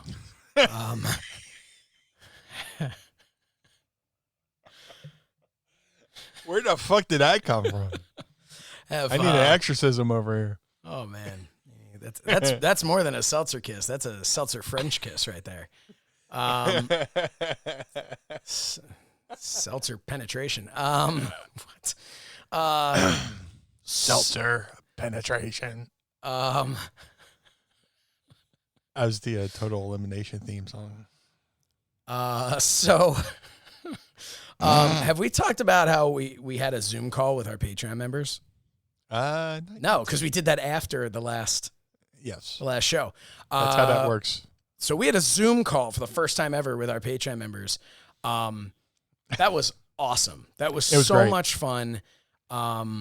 This is instead of plugging, doing a Patreon commercial, we're just going to say this. Like, if you're listening to this and you have the money to spend, and that's important because it's tough. No, I don't mean it's important because Meanie's laughing over here. No, I'm still laughing at seltzer penetration. There you go. Sorry. No, but if you have the money to spend, now is the time to grandfather yourself in to that $5 or $7 tier. $7, you get the monthly phone call and you get to be a part of the Zoom call. For $5, you get a choice, either monthly phone call or Zoom call. These things are going to be a much higher tier moving forward, but you can get grandfathered in if you join before December 1st. It was a blast. We had so much fun. It is awesome to interact on social media with all of you, but to be able to actually do a Zoom call where we all just kind of sat around for an hour and a half and talked, like that was just, it was a blast, Meanie. It was great. It was just like sitting at the bar shooting the shit, talking to everybody. It's good to put faces and voices with the names and stuff like that and interact and stuff like that. It's one thing to text and tweet and, all that stuff. Yeah. But to actually, or, do the monthly phone call. I think this was a lot more fun and interactive and more personal. And a lot of creative backgrounds on this Zoom call too. We had some fun there. Yeah. Yeah. No, it was just really cool, and I hope people will consider checking that out. Just a 1 month commitment is it. You sign up and you get to be on the Zoom call for that month. So it's not like a must be on for 3 month type deal or something like that. So you can try it. If it's not for you, it's not for you. But we are having so much fun. We want all of you to have fun with us. By the way, speaking of things like we talked about, like the action figures and all, down the line, like we're going to be doing more fun things like giveaways and things. Trust me, shirts, action figures, all these things are going to be opportunities. And that's stuff that we're going to be able to do with our Patreon members. So we really want you to be able to come join us with that. But we also appreciate you if you just want to hang out and listen to Mind of the Meanie. We appreciate you more than you know. We do not discriminate. Yeah. So one thing I wanted to do real quick, we haven't done this in a while. Sure. And I don't honestly even know if there's anything new on here, but I wanted to check it out anyway. So, well, Foo Fighters. Oh, fake Foo Fighter. Fake Foo Fighters. Wanted to Foo see Fighters. if we've got, if anybody has been kind enough to leave us some new reviews. Now, I'll remind you that we have 5-star ratings across the board, 65 ratings, and a ton of nice reviews. But the last review we got was back in September. We've gotten more ratings, but no more reviews. And I want reviews. Right, Meanie? Oh, absolutely. I'm going to go back. I'm going to pick a random one. This we definitely did from Jerry Moo. JMath72. Big Blue. Good stuff from a good blue dude. Thanks, man. I think we've maybe SB Jess. You're my boy, Blue. I'm enjoying the Mind of the Meanie. Do yourself a favor and give it a listen. Well, we thank you so much. Really cool. And everybody can go over to, whether you listen on iTunes or not, you can go to iTunes. iTunes is the number one spot for us that we need that involvement, because it really helps with the gimmick schnabits, whatever. I don't know what it is that they, whatever it is they're doing there. Yeah, so please go over there, give us a 5-star rating if you feel we've deserved it, and leave us a review. Guess what? I found out something really cool. You can leave more than one review. Did you know that? Yeah. I did not. You can go and just keep putting reviews. So, you know, not from Brian Rollins in South Philly. I really like the Zebra Kid discussion. Man, Zebra Kid, that dude's over. He's got his own merchandise, you know? Yeah, over Pro Wrestling Tees. Action figure coming soon. Talk about a fucking figure that would get no buys. Just got a picture sent to me from James Sorensen on Twitter, dressed as me for Halloween. Nice. You're rocking the vest. Very nice. Vesticles. He's got, here we go. We can see it here. Oh, And the Mind of the Meanie tie there. Every girl's crazy about a sharp dressed man. I will accept this. We're sans beard. But I like it. No, I really appreciate it. I think this is awesome. That's man. awesome. That's great. This is so ridiculous that you wanted to dress as me. Thank you so much. That is so cool. And you know what? If I looked as good as you, clean shaven, I would be clean shaven. So, I like it. Good stuff, man. Thank you so much. Let's see. James says you guys are truly over. I mean, over what? I'll never know. We're over. We'll join you next month. No.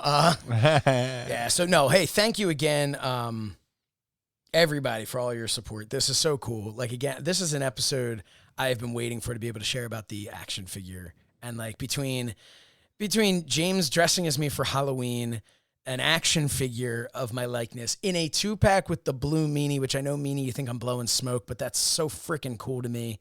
I'm excited. Man, this is a good day for me right now in this otherwise horrific year, this is a bright spot.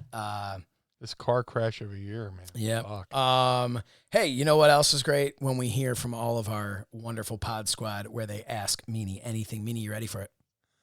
Always. It's time to ask me anything. There you go. So Sound like I fell down the steps with a fucking yeah. It's like the episode of Family Guy when Bobby McFerrin falls down the steps. Beep, ba, boo, ba, boo, boo. Stewie goes, cool. Oh, there's another picture now with the, oh, dude, this is great. He posted another picture.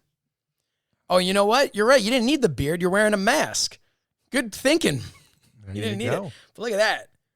Very cool. And look what he's wearing on top. Instead of a suit jacket, look what he's wearing.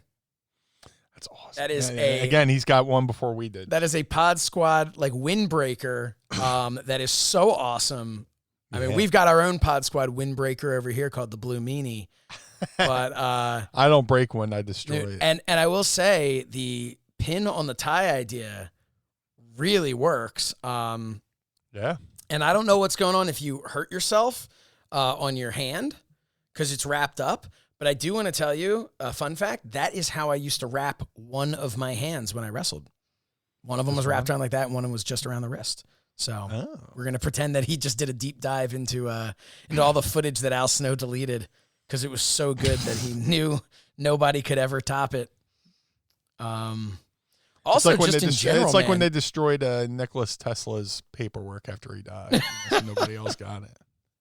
By the way, I also want to say, digging the tie in general and the color scheme and everything, very nice. You would know. Yeah, so. I like ties. But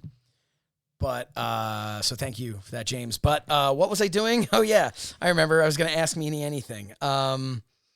So, Blue Meanie. Yeah. Here we go.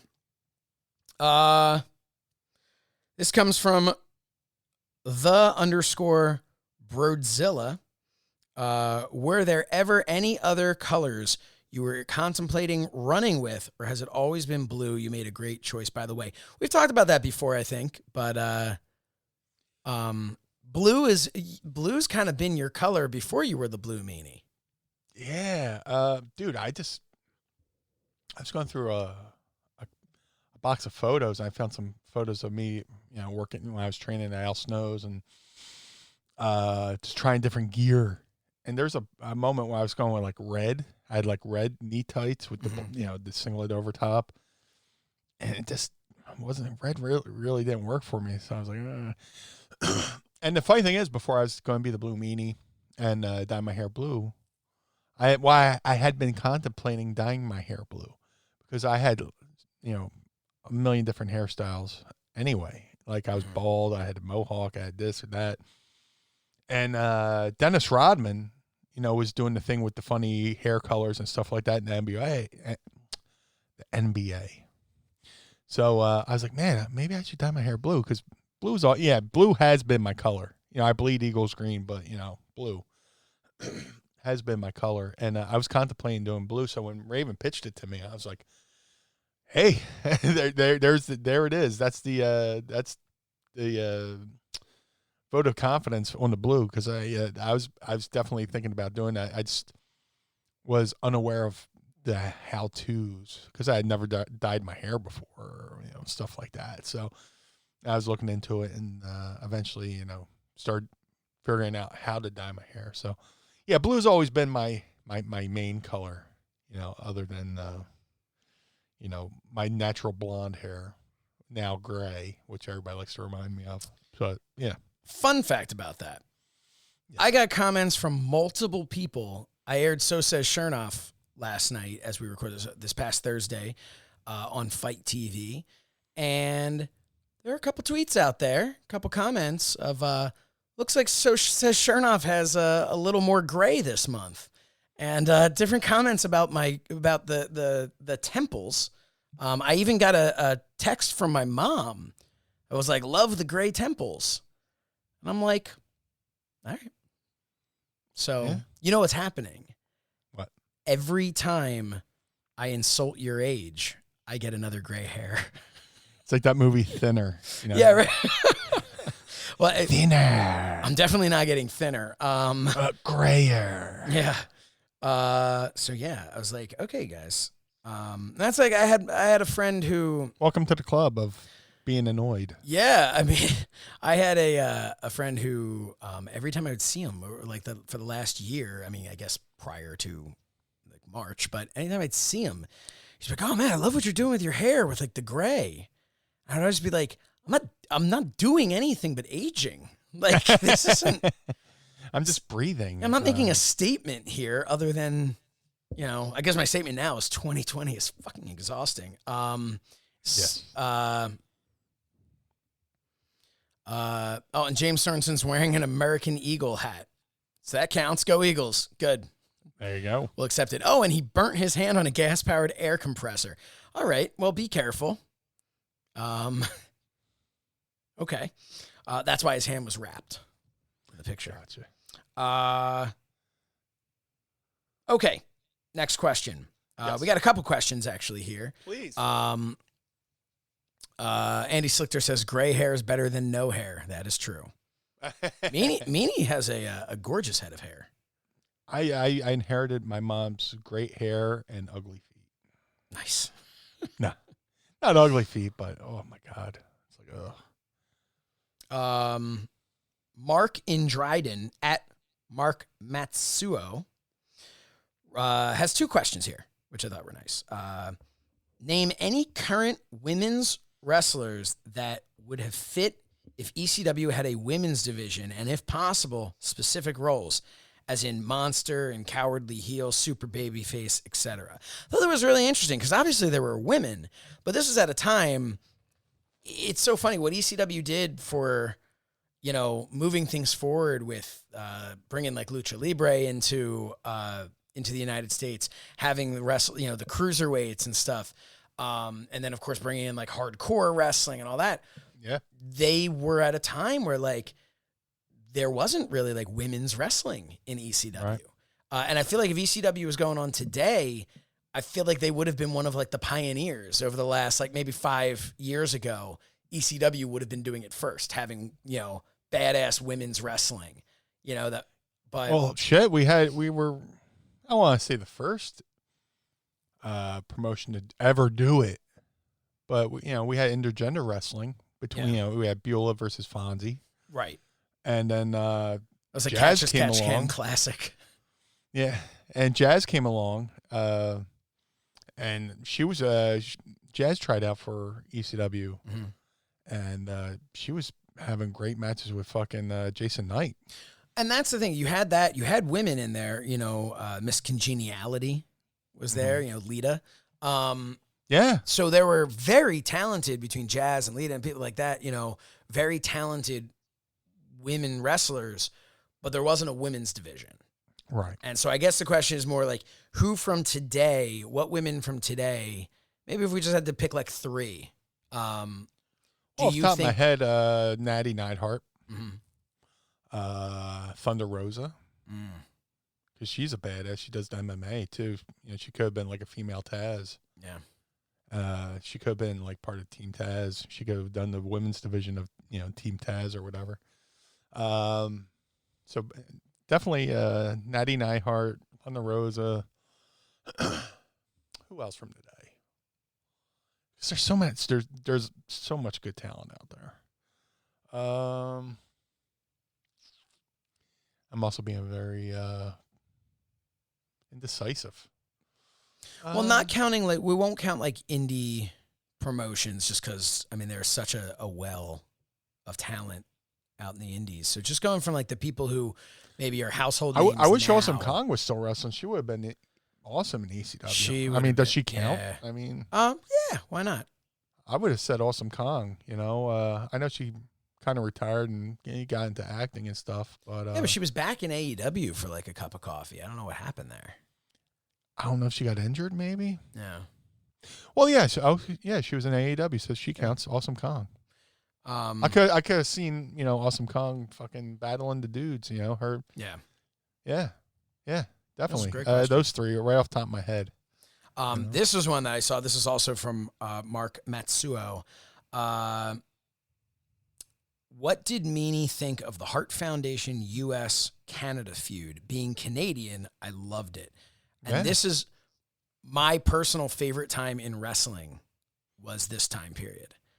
So I wanted to hear from you because this excited me to talk about. That kind of happened in two different phases because there's like while, Brett was a babyface in Canada and a heel in the States, like ECW was doing like this invasion feud with USWA where ECW guys would go down to USWA and be heels, and then like Lawler came up here and was a heel, where we were the baby faces up here. But yeah, that was a great time to be a fan. Because you could see, it was so cool, you see Brett go up to Canada and, get the heroes welcome. Yeah. And, all the Hearts and everybody aligned with him, with Neidhart and Bulldog and stuff like that. And then, he came down here and he was the dastardly heel and stuff like that. So, and then like even he was a heel in the States and a hero in Canada once the whole screwed Brett thing happened.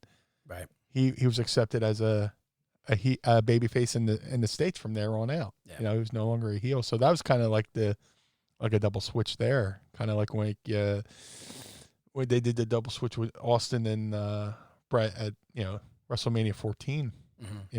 Or was it 13? 13. That 13 because 14 was Boston, then 15 was Philly. Yeah. That was a great time. It was exciting. It kept you on your toes. It's funny. He talks about how it was. He loved it being Canadian. Yeah. I, at the time, being American, and Bret Hart being my favorite wrestler, I was going through a really tough time where I kept thinking to myself, like, well, if I ever got an opportunity to meet him, I'd explain to him that I'm not like these other American fans and that I appreciate him still. And you would have been a stooge for Bret. Oh my God. I was so, like, I was so upset by it. 'Cause I'm like, well, you're from Philly, and Philly's a heel town. We always cheered the heels. But that was, that's kind of thing that what bothered me was like, I wanted to be, because I was like with Brett when he was, turning heel. I'm like, nah, dude, Austin's attacking you. He's being an asshole. Like, I got your back, Brett. Like, I get what's going on here. Oh, Brett. Canada has health care, goddammit. Yeah. And he's sitting there, he's getting back together with Owen and the Bulldog, and everyone's like, oh, no, he's joining Owen and the Bulldog. I'm like, it's your family. It's like, you're all of a sudden now, Brett's a bad guy because he's trying to make up with his little brother and his brother-in-law. Like, I was all in on the Hart Foundation. I'm just like, I just kept looking at it going like, these guys aren't doing anything wrong. And that's what was so genius about that story, was because if you were outside the U.S., you really were looking at it going like, these guys aren't really heels. And then they were doing some like sneaky stuff, whatever, but so were the faces, But that's always the sign of a great heel is you hit the baby faces back with truth and logic. Yes. And if there's something you can't argue against, that makes you even more frustrated as a baby face and makes you want to fight back even harder. So and that's great storytelling. When you can hit people back with with truth and stuff like that, is like, well, shit, I can't fucking argue with that. So, but boo, fucking boo, But that was a great time. That whole era, for it really early '90s into late '90s into early 2000s was great. My favorite year in wrestling, which is weird. My favorite year in wrestling is '97, but I was looking back on it, I was such an enormous mark during the Attitude Era. Didn't think I was, but when I look back now, I'm like, ew. Mark, a real Mark never thinks he's a mark. Right. Yeah, which makes him a mark. But 97, to me, I guess it reminds me of a different time. It's all about how you felt watching it, right? So it like reminds me of a different time, and I just love that time. James Sorensen writes, Are either of you a great singer, And if you hadn't gotten into the wrestling business, what do you think you would have done? Absolutely not. So I don't think we can decide if we're great singers. I mean, I guess you can. No, I couldn't care a fucking know if you put handles on it. No. So I actually was part of a band, a singer-songwriter, and put out a few albums and stuff. So I met my wife when I was performing at Puck in Doylestown, Pennsylvania. I was the headliner, and she came with a friend of a friend to check out the show, and that's how I met her. And that was actually not her fault, but that was the last show I ever did. I did an entire summer into the fall of like tours of just show after show at all like local, not just local, but all like, you know, like smaller like bars and things like that. And my voice was shot by the end of it. And I had some opportunities to do some like acting stuff. And I was like, you know, maybe I'll take like a little break from the music. And the reality is my voice just couldn't handle doing it that frequently. But I think I'm a decent singer. You got paid to do it. Yeah, I mean, I guess so, but a lot of people get paid to do things they're not good at. So, but no, I definitely did. I was more like singer-songwriter, so I wrote a lot of songs, and but I was in a band starting in like high school, and but my style was always very, you know, when I recorded some stuff, there was a producer, he was a Grammy-winning producer, so I kind of went along with whatever he wanted to do, but it ended up being very poppy, which is not my style, and had me singing very like almost like breathy, if that makes sense, more than like, and I have a pretty deep bass to my voice. My voice isn't deep, but there's like a deep bass. So like it was all kind of, I don't know, but now I play for my kids. I just play guitar with my kids. Nice. So you just reminded me of a story. There's a great documentary Dave Grohl did called Sound City about the Sound City recording studio in Hollywood and all these great bands that went through there. And they were talking about Fleetwood Mac. And before Stevie Nicks and Lindsey Buckingham was in the band, they were like this, I'm probably wrong, but like a blues band. Mm-hmm. So they got Lindsey Buckingham and Stevie Nicks into the band, and the tone of the band totally changed. Yeah. And the bass player, I want to say his name was John McVie. He was married to Christine McVie. He's like, this is the furthest thing from what we are. And somebody replied, yeah, but it's the closest thing to the bank. That's true. Yeah, you know. And some of the things I'll tell you, some of the regrets that I have was at one point when I was recording, so I was having so much fun playing that I turned down an opportunity to be a songwriter for like, so there was another band that wanted to buy some of my songs. And I was like, nah, I'm going to do my own thing. And looking back on it now, I regret that because, you know, I should have just done that. But I also, it was always tough. Like writing a song was always kind of like, it's like a personal thing. So it was it almost embarrassing to, in an extent, like to share it. You know, I was always still, even though I'd done so many like gigs and stuff, I still get very like embarrassed to sing in front of people. Like I'll never do, like if there's like a big thing, they're like, oh, we're doing karaoke. Like, I'm like, nah, I'm good. Like I'm not, you know, then I always do a karaoke, like, not that I'm the greatest singer, but I'm good. And nobody wants to see a good singer at karaoke. I feel like, no. You know what I mean? No. Like, so I can't get up there and like it's, I'm a big fan of scarioke. Yes. But a fun thing as it relates to us and my music career. Yes. So the first time you and I ever met was not at StarCast. First time you and I ever met was there was a convention, a local convention, where Bret Hart was doing a signing. Okay. I'm trying to remember when this would have been, maybe 2011. 2011, 2010. Sounds about right. Probably 2011. And I can picture exactly where you were sitting. And this is, remember I told the story where I got Howard Finkel to record something for my friend's wedding? Yeah. And this is also the day I met Bret Hart for the first time after wanting to meet him for years and years. I'd been out of the business for a while. It's the first time I'd seen Al Snow since OVW.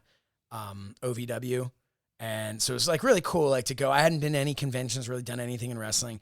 And I popped by to see Al, really. And I met you for the first time. And I went up to you and I told you, because I was at the time in the middle of recording my, I don't know if it was the album or just some of the songs.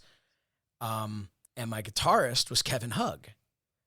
And yeah, all right. And so I went up to you and I'm like, hey, we apparently have a mutual friend. And that was the first time you and I ever met. And you showed me, you're like, yeah, I got their tattoo. I got the Bonehead tattoo. And like, yeah, for those playing along at home, Kevin Hugg was a guitarist in a local cover band called Bonehead. And then they later on went on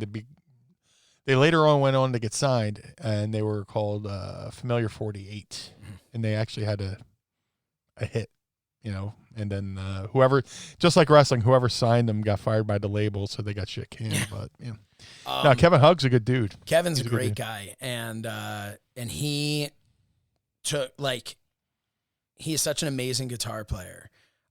He took my songs and like he's put so much life into them, and it was so much fun.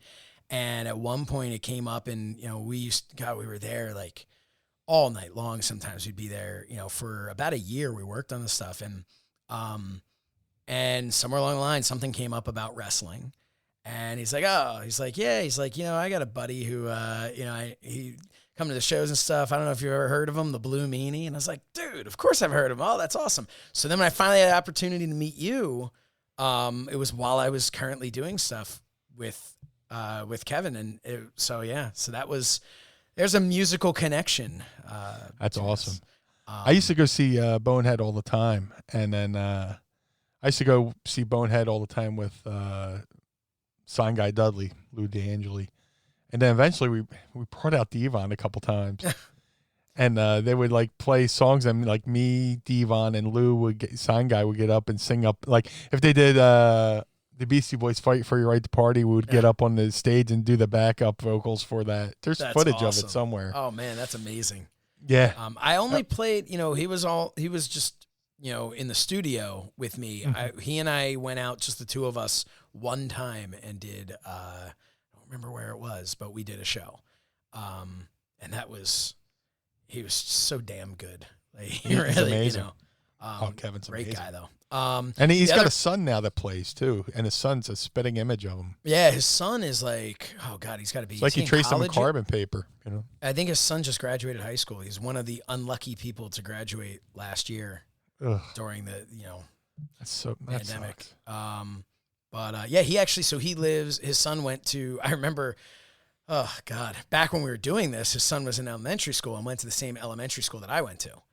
So that's how I knew about like his kids and stuff. But great guy, and a connection between us, which is pretty cool. It was meant to be. So the other part of the question, if you hadn't gotten into the wrestling business, what do you think you would have done? So Meanie, you take that one first. I've told the story before where I read an interview with Ted DiBiase, and he said, always have a backup plan. And I went to school for graphic arts where, I can run a printing press, run a darkroom, all that stuff. And in high school, like I went half day high school, half day vocational school. So like my senior year, instead of going to the vocational school, I earned credits by going and working in a print shop. And that didn't last long because the owners were idiots. And basically they had me working there so I could teach their son how to do it. And then they were going to shit can me anyway, so fuck them. But I probably would have done something in, the arts, whether it's like design, like print design, stuff like that. I wish I would have learned how to silk screen. Right now, I would just be making my own shirts, Yeah, that was like, there was graphic arts where you make, newspaper catalogs, all the print stuff, brochures and stuff. And then there's the graphic arts across the hall where they did similar stuff, but they were doing silk screening. Yeah. I wish I took up silk screening. I still beat myself up about that, but something in the arts, maybe, you know. When I went to school for elementary and special ed to teach elementary and special ed, and I ended up working in commercial real estate. So, you know, There you go. And that's, you know, that's my shoot job. My brother and I have a commercial real estate investment company. And it was a family business. We went in, my grandfather founded it, and we kind of went in and started from, you know, with him kind of just giving us advice and utilizing some of his connections. You know, we started with nothing for quite a number of years, and we've built up a nice little portfolio and done stuff like that. So, I mean, you know, the answer is that's exactly what I had been doing before I got back into wrestling. I also did some acting and producing and stuff like that. I did web series, which I've put myself over before as a nominated Meanie's yawning. As a Kayfabe, brother. As a nominated comedic actor, best male performance in a comedy for the show Business as Usual. Nice. For the 5th season. Seasons 1 through 4 are kind of they're interesting. But things got far more professional in season 5, which was 5 years after season 4. So it took some time. But yeah, so I did all stuff like that, and I always wanted to do some sort of entertainment type thing, working behind the scenes or in front of the camera. And my dream was to be a professional wrestler. And when that didn't really work out, I got into acting and was doing that, and did a bunch of, like, you know, short films and indie films and things like that. But, you know, wrestling was always calling back to me, and I was very lucky to be able to find a job in real estate, which is, you know, it's been a tricky time these days. But thankfully, you know, things are good. And, you know, but I think if I could get to a point where doing something like this is solely how I supported my family, I would 100% be living the dream. Because being involved in the wrestling business, doing something like this, that's a dream come true. Devin Miller says, see any good movies lately? Just watched Knives Out yesterday and loved it. No, I haven't seen any good movies lately. We've been binge watching West Wing recently.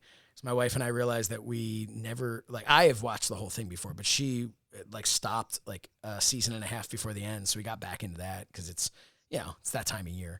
No, I haven't seen any good movies in a while. You, Meanie? Since it's Halloween, we've been, like, watching old Halloween type themed movies. I'm trying to think if we've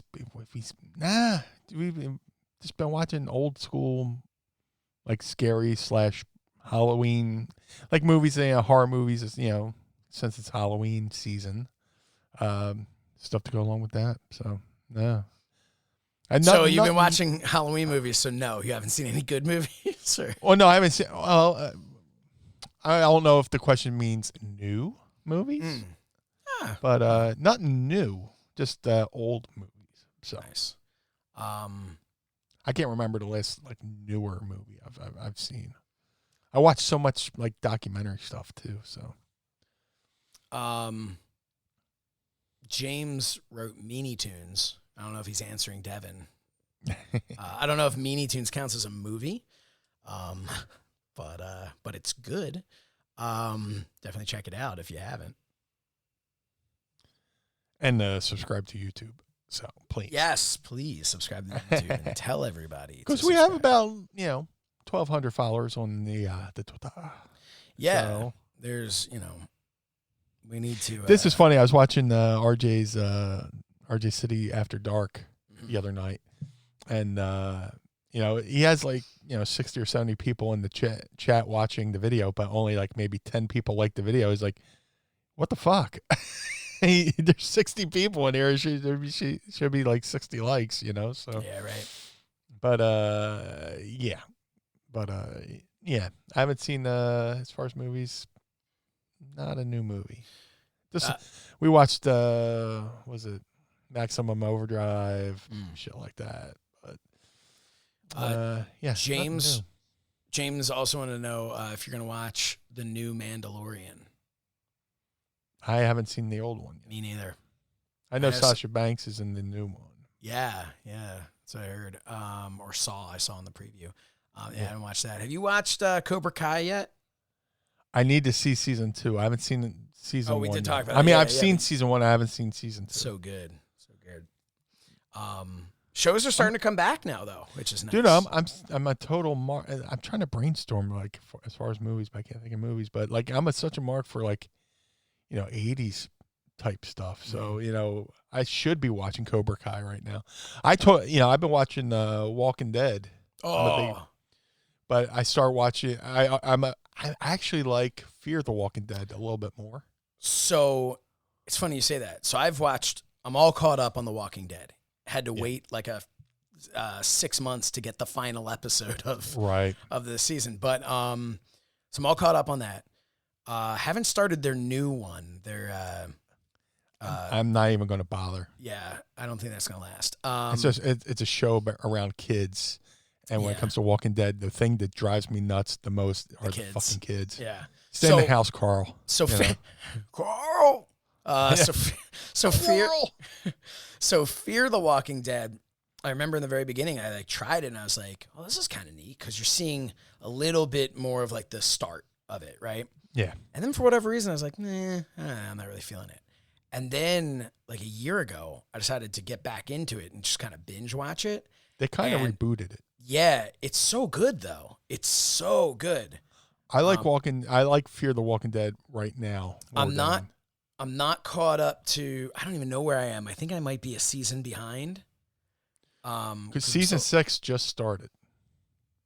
Then I'm not if for those not. I'm not going to go into detail. I'm going to bring up my Hulu app. I'm not going to spoil Find out where I am. Season 5 had a really good fucking cliffhanger. I won't spoil it. But we're 4 episodes into season 6. And the last episode we just saw was so... I mean, the season 6 has been really good. Okay, so I'm in season 5. Okay. I am... I'm 5 episodes into season 5 out of 16. Okay. So I'm still behind. But you said you just watched the finale. No, the finale of The Walking Dead. Of the original Walking Dead. Because Fear the Walking Dead. Okay. Yeah, I'm behind. I'm in the middle of season 5 on Fear the Walking Dead. Yeah, the original Walking Dead, I'm all caught up, but that was the finale. Yeah. They shut down at what they call the penultimate episode of the season. So the second to last episode. So what I'm understanding is they showed that episode, and then they're going to do a couple supplemental episodes for this past season and show where Maggie was while she was gone. Well, they haven't done that yet. No, they're going to. Oh, they're going to. Okay, for next season. For this season that just ended, yeah, they're going to tack on 6 more episodes that they're going to film now. Oh, I see. They, the kind of show where Maggie was. Right. You know where she was? A show called Whiskey Tango. Or something like that. Whiskey, whatever. It was actually a really good show, and it got canceled after 1 season. It was pretty decent. I think it was Walking Dead fans purposely tanking that show, or to just bring to her get back. It back on the other show. But the next season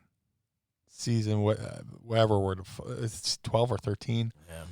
Yeah. The next season is going to be the final season. Yes, but it's going to be 24 episodes. Yes, that I read, and then and then they're gonna have a spinoff, which you never know if it's true. So they have a spinoff of Daryl and Carol, right? Which sounds Joni like loves Chachi. Yeah, it sounds so funny, Daryl and Carol. Yeah. But they're gonna have a spinoff with them. But then there's part of me that's like, are they just working us here? And they're gonna kill one of them off, right? And sucker punches with it. Yeah, because they're just Daryl and Carol are definitely safe, and then false sense of security. Yep. Such a good, there's such good shows. I'm only behind because my wife won't let me watch it like in bed. Without her. Like, okay. Yeah, like because that's the time when I like she'll go to sleep and I'll like put a show on in bed. It's and I'm like, well, I could watch an episode of this, and she's like, I can't. She's like, not with those sounds. She can't hear the sounds. And I'm like, I guess that's not really good bedtime stuff. And my son's sleeping right there in the next room. Fear the Walking Dead's better though right now. I think so. Please get caught up, and then I'm gonna, that's what I'm gonna tell my wife when we get off of this. I'm gonna tell her, say, listen, for the podcast, I have to. James says, can we get Mind of the Meanie TV show? I would watch it forever. I think that's what's happening right now. Pretty much. If you're a Patreon surprise, member, you're watching us. Here we are, live from Philadelphia. We should get like a unofficial like opener, like see me walk into the door and I turn around and go Starry with the thumbs up, like I'll do mine with my I'll just kind of do the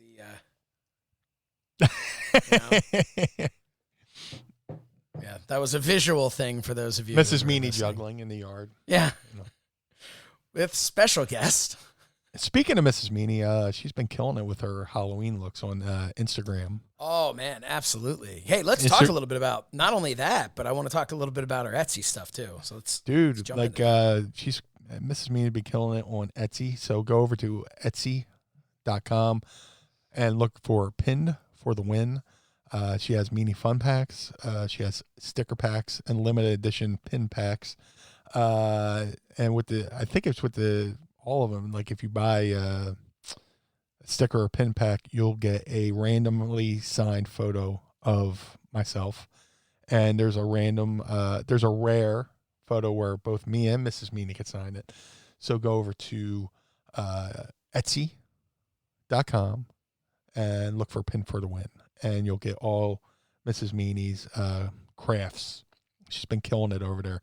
So a lot of stuff that's like hand drawn, like my favorite stickers, the I Dream of Meanie, where it's me coming out of the bottle, which is a takeoff of like a shirt I used to wear in WWE. My favorite one is the Mrs. Meanie clown sticker. It's like a holographic sticker, and it's her with her clown paint on. And as soon as I saw that photo, I fell in love with it.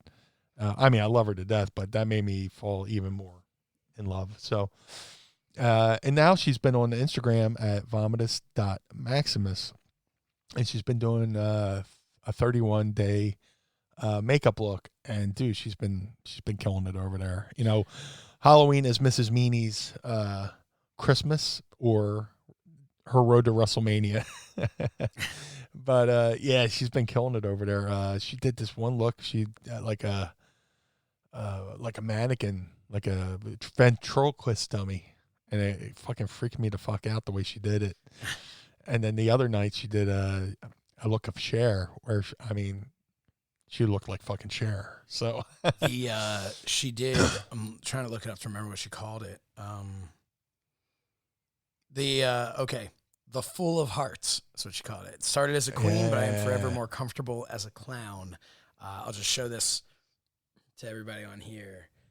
Just so cool and creative. Yeah. So definitely everybody go check that out.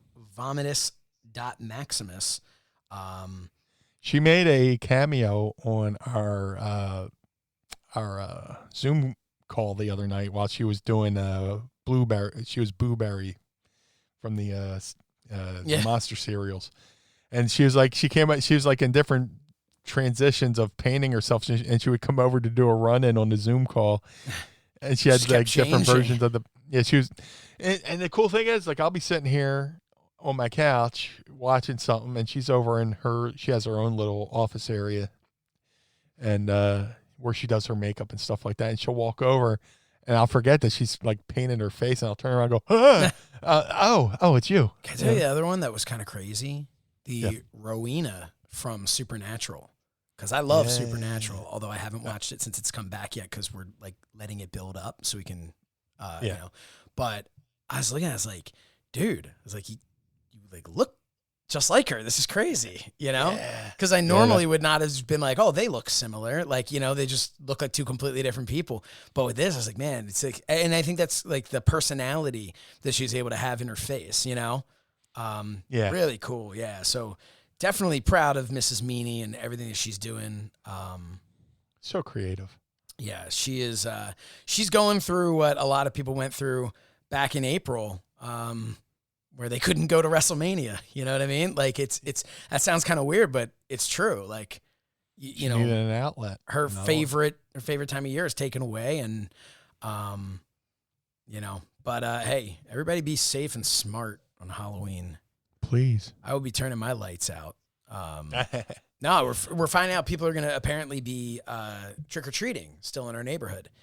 And I'm like, nope, not doing that. I'm not having people come to the door. So we're doing a thing earlier in the day where you can put on the end of your driveway a table, and we filled up 70, actually we filled up 80, because my wife was like, I just want to have extras in case there are extra kids who didn't sign up. It's like 80 bags filled with candy. Yeah. And they're all just going to be on the table, and parents go around with the kids, everybody like really socially distanced, and they go and they grab one bag so they don't have to touch anything.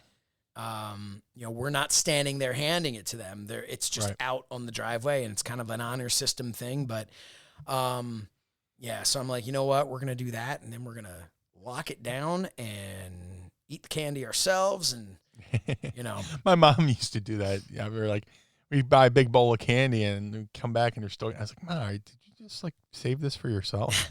No, Brian. My mom would always tell the story of my grandmother. My grandmother loved chocolate. To the very end, that was her, like. I love chocolate. Just loved chocolate. Dark chocolate. My wife is a big dark chocolate person. I think my grandmother was like, I don't care any kind of chocolate, I'm going to eat it.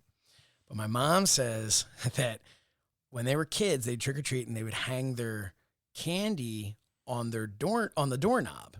They'd hang their bag of candy on the doorknob.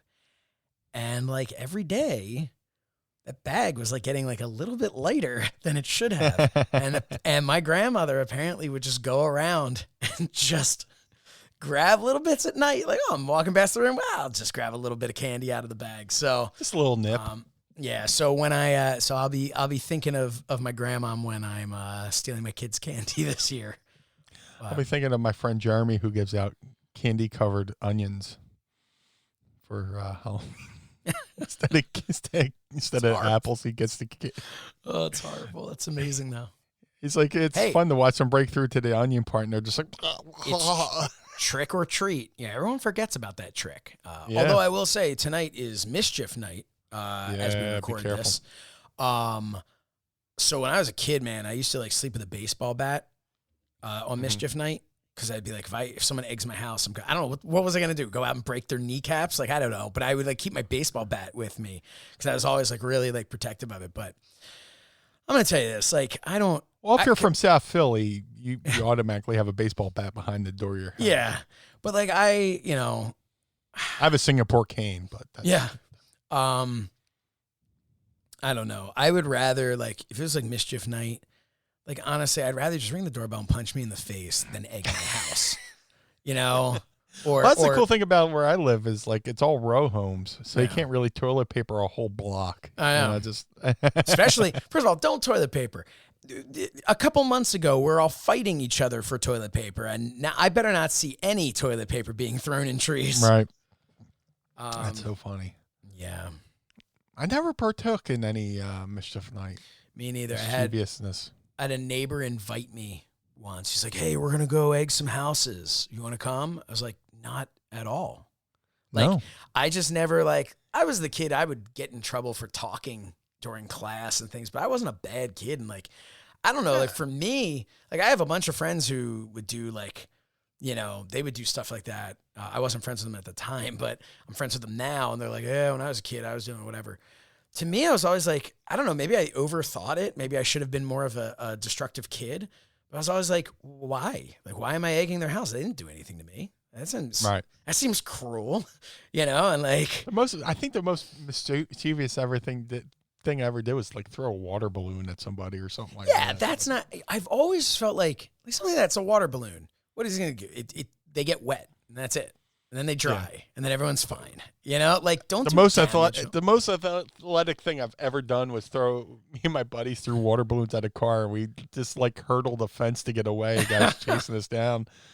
I was like, dude, I wish there was like film of that. That's like the most athletic thing I ever did in my fucking life up until that point. That's crazy. I don't. Maybe I shouldn't even say this on the air, but my brother and I did this not too long ago. So at our old camp, they used to have signs for like color war that we would do, and they were always in this one building. And the camp has been closed for a while now, for years, and they just converted it over to this beautiful park now, and all this like crazy these slides and all this. It's amazing. But that building's still there. But a couple of years ago, we got wind of the fact that they were going to demolish. And I was like, well, dude, my plaque's still hanging up from 99. Like where I painted the plaque. And I'm like, well, I want this. And so I like convinced my brother. I'm like, well, let's just go. I'm like, the door's always open. Because the thing was like not, it wasn't like you had to break in. So I'm like, okay, let me just go and get this. I'll take it off the wall before they just demolish the building and throw it away. So I go in, and I may or may not have slightly adjusted the screen door, to get in. Right. But I go in there, and this is a few years ago. Like I'm already a married man with children at this time, okay? Right. But I really wanted this thing. And I go, and I got a screwdriver, and I unscrew it from the wall, and it comes down. You can see the totally different coloration of the wall behind it because it's been up there since 99. And I'm like, you know what? I'm happy with this. I feel good about this. Yeah. And then this is where I got screwed. I said, you know what? I was like, that was actually pretty easy to get through that screen door. There's a lot of screws here. Why don't I just fix the door while I'm here? Like I actually was like, why don't I just guilty? Yeah, I'm like, why don't I just fix this door? Well, I didn't break the door. The door was already, all the screws were loose, so you could just go in and out. But I'm like, you know what? I'm like, they probably don't want us doing this, so why don't I just, fix the door? So I go back in to get the screws, and somehow this hadn't happened the whole time before. I go back in and trip some sort of motion detector thing, and an alarm, the loudest alarm I've ever heard, goes nuts. And my brother and I, we went running to our car. Like, we're just like, I don't know what's going on here, but I'm getting the hell out of here. Right. It was the most I've run in the last decade. And like, it was Cue the yakety sax music, the Benny Hill. Yeah. But I ran. But then I went, I just saw someone wrote something, I'll tell you in a second. But then I went back 2 days later and didn't go inside, but I brought my own screws and I fixed the door. Cause I just felt like, I don't know. And I felt guilty because I was always like, I'm going to hang this in my garage, this plaque. The plaque was never hung in my garage. It had my name on it and this girl, Joanna, who was like one of the counselors from the other bunk that like we were, the people who were, I was like a junior counselor. So it was like the people running the color war for that team or whatever. And then I got home with my wife and children and thought, I'm not sure I want to hang up something that says Josh and Joanna on here because that's not my wife's name. And that's just weird. And why do I have this? And this is gross and disgusting because it's been hanging. And then Bill Apter walks in the room and goes, Josh and Joanna. Yeah. Josh and Joanna. Oh, yeah. Josh and Joanna. Bill, how'd you get in here? Oh, there was a screwdriver outside. I just... Oh, man. Fucking Apter. That's amazing. Can I just tell you, did you get a voicemail from Bill? Yes. Okay. Did you ever get in touch with him? Or did he ever get in touch with you? He he instant messaged me on Okay. Facebook. Did you talk to him though? Yeah. Okay, because I told him that he wanted to make sure he had the right phone number. Yeah.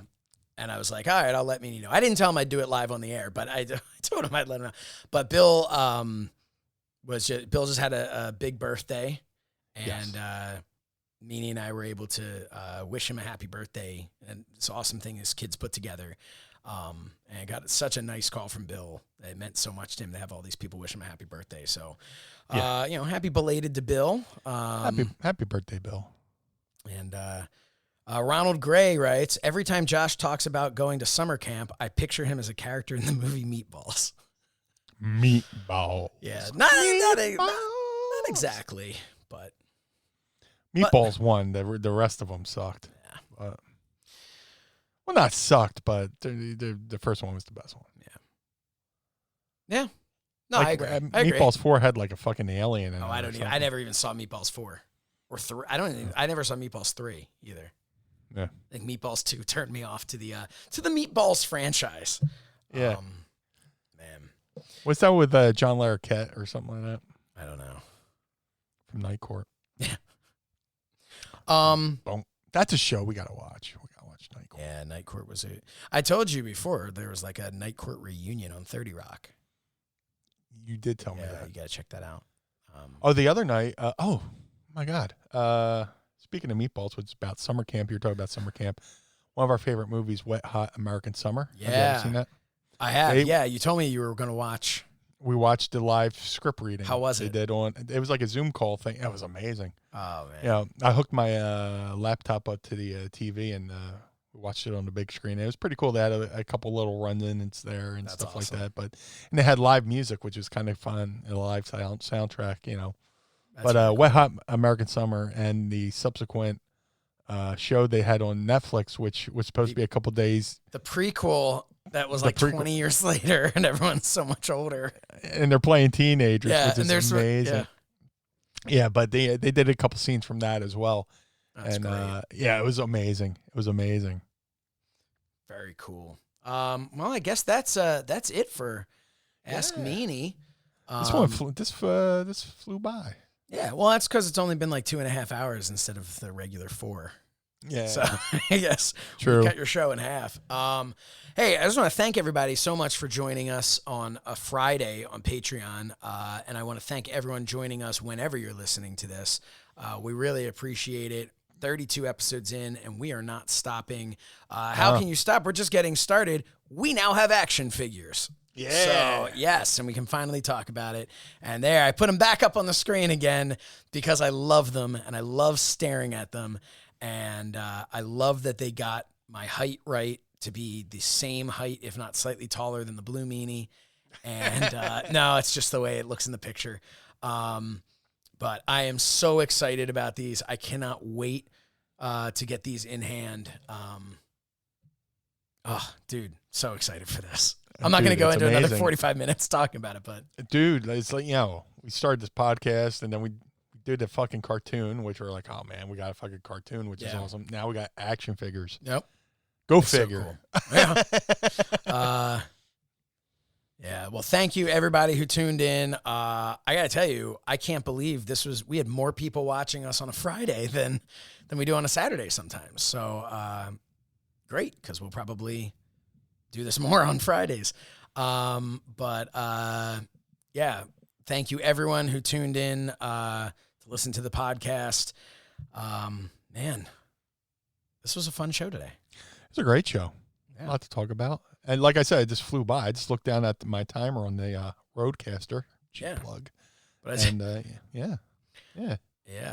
Well, I don't want to overstay our welcome. Any last things you'd like to say to everybody before we get out of here? First of all, thank you for everybody who supports us each and every week, whether it's free or Patreon.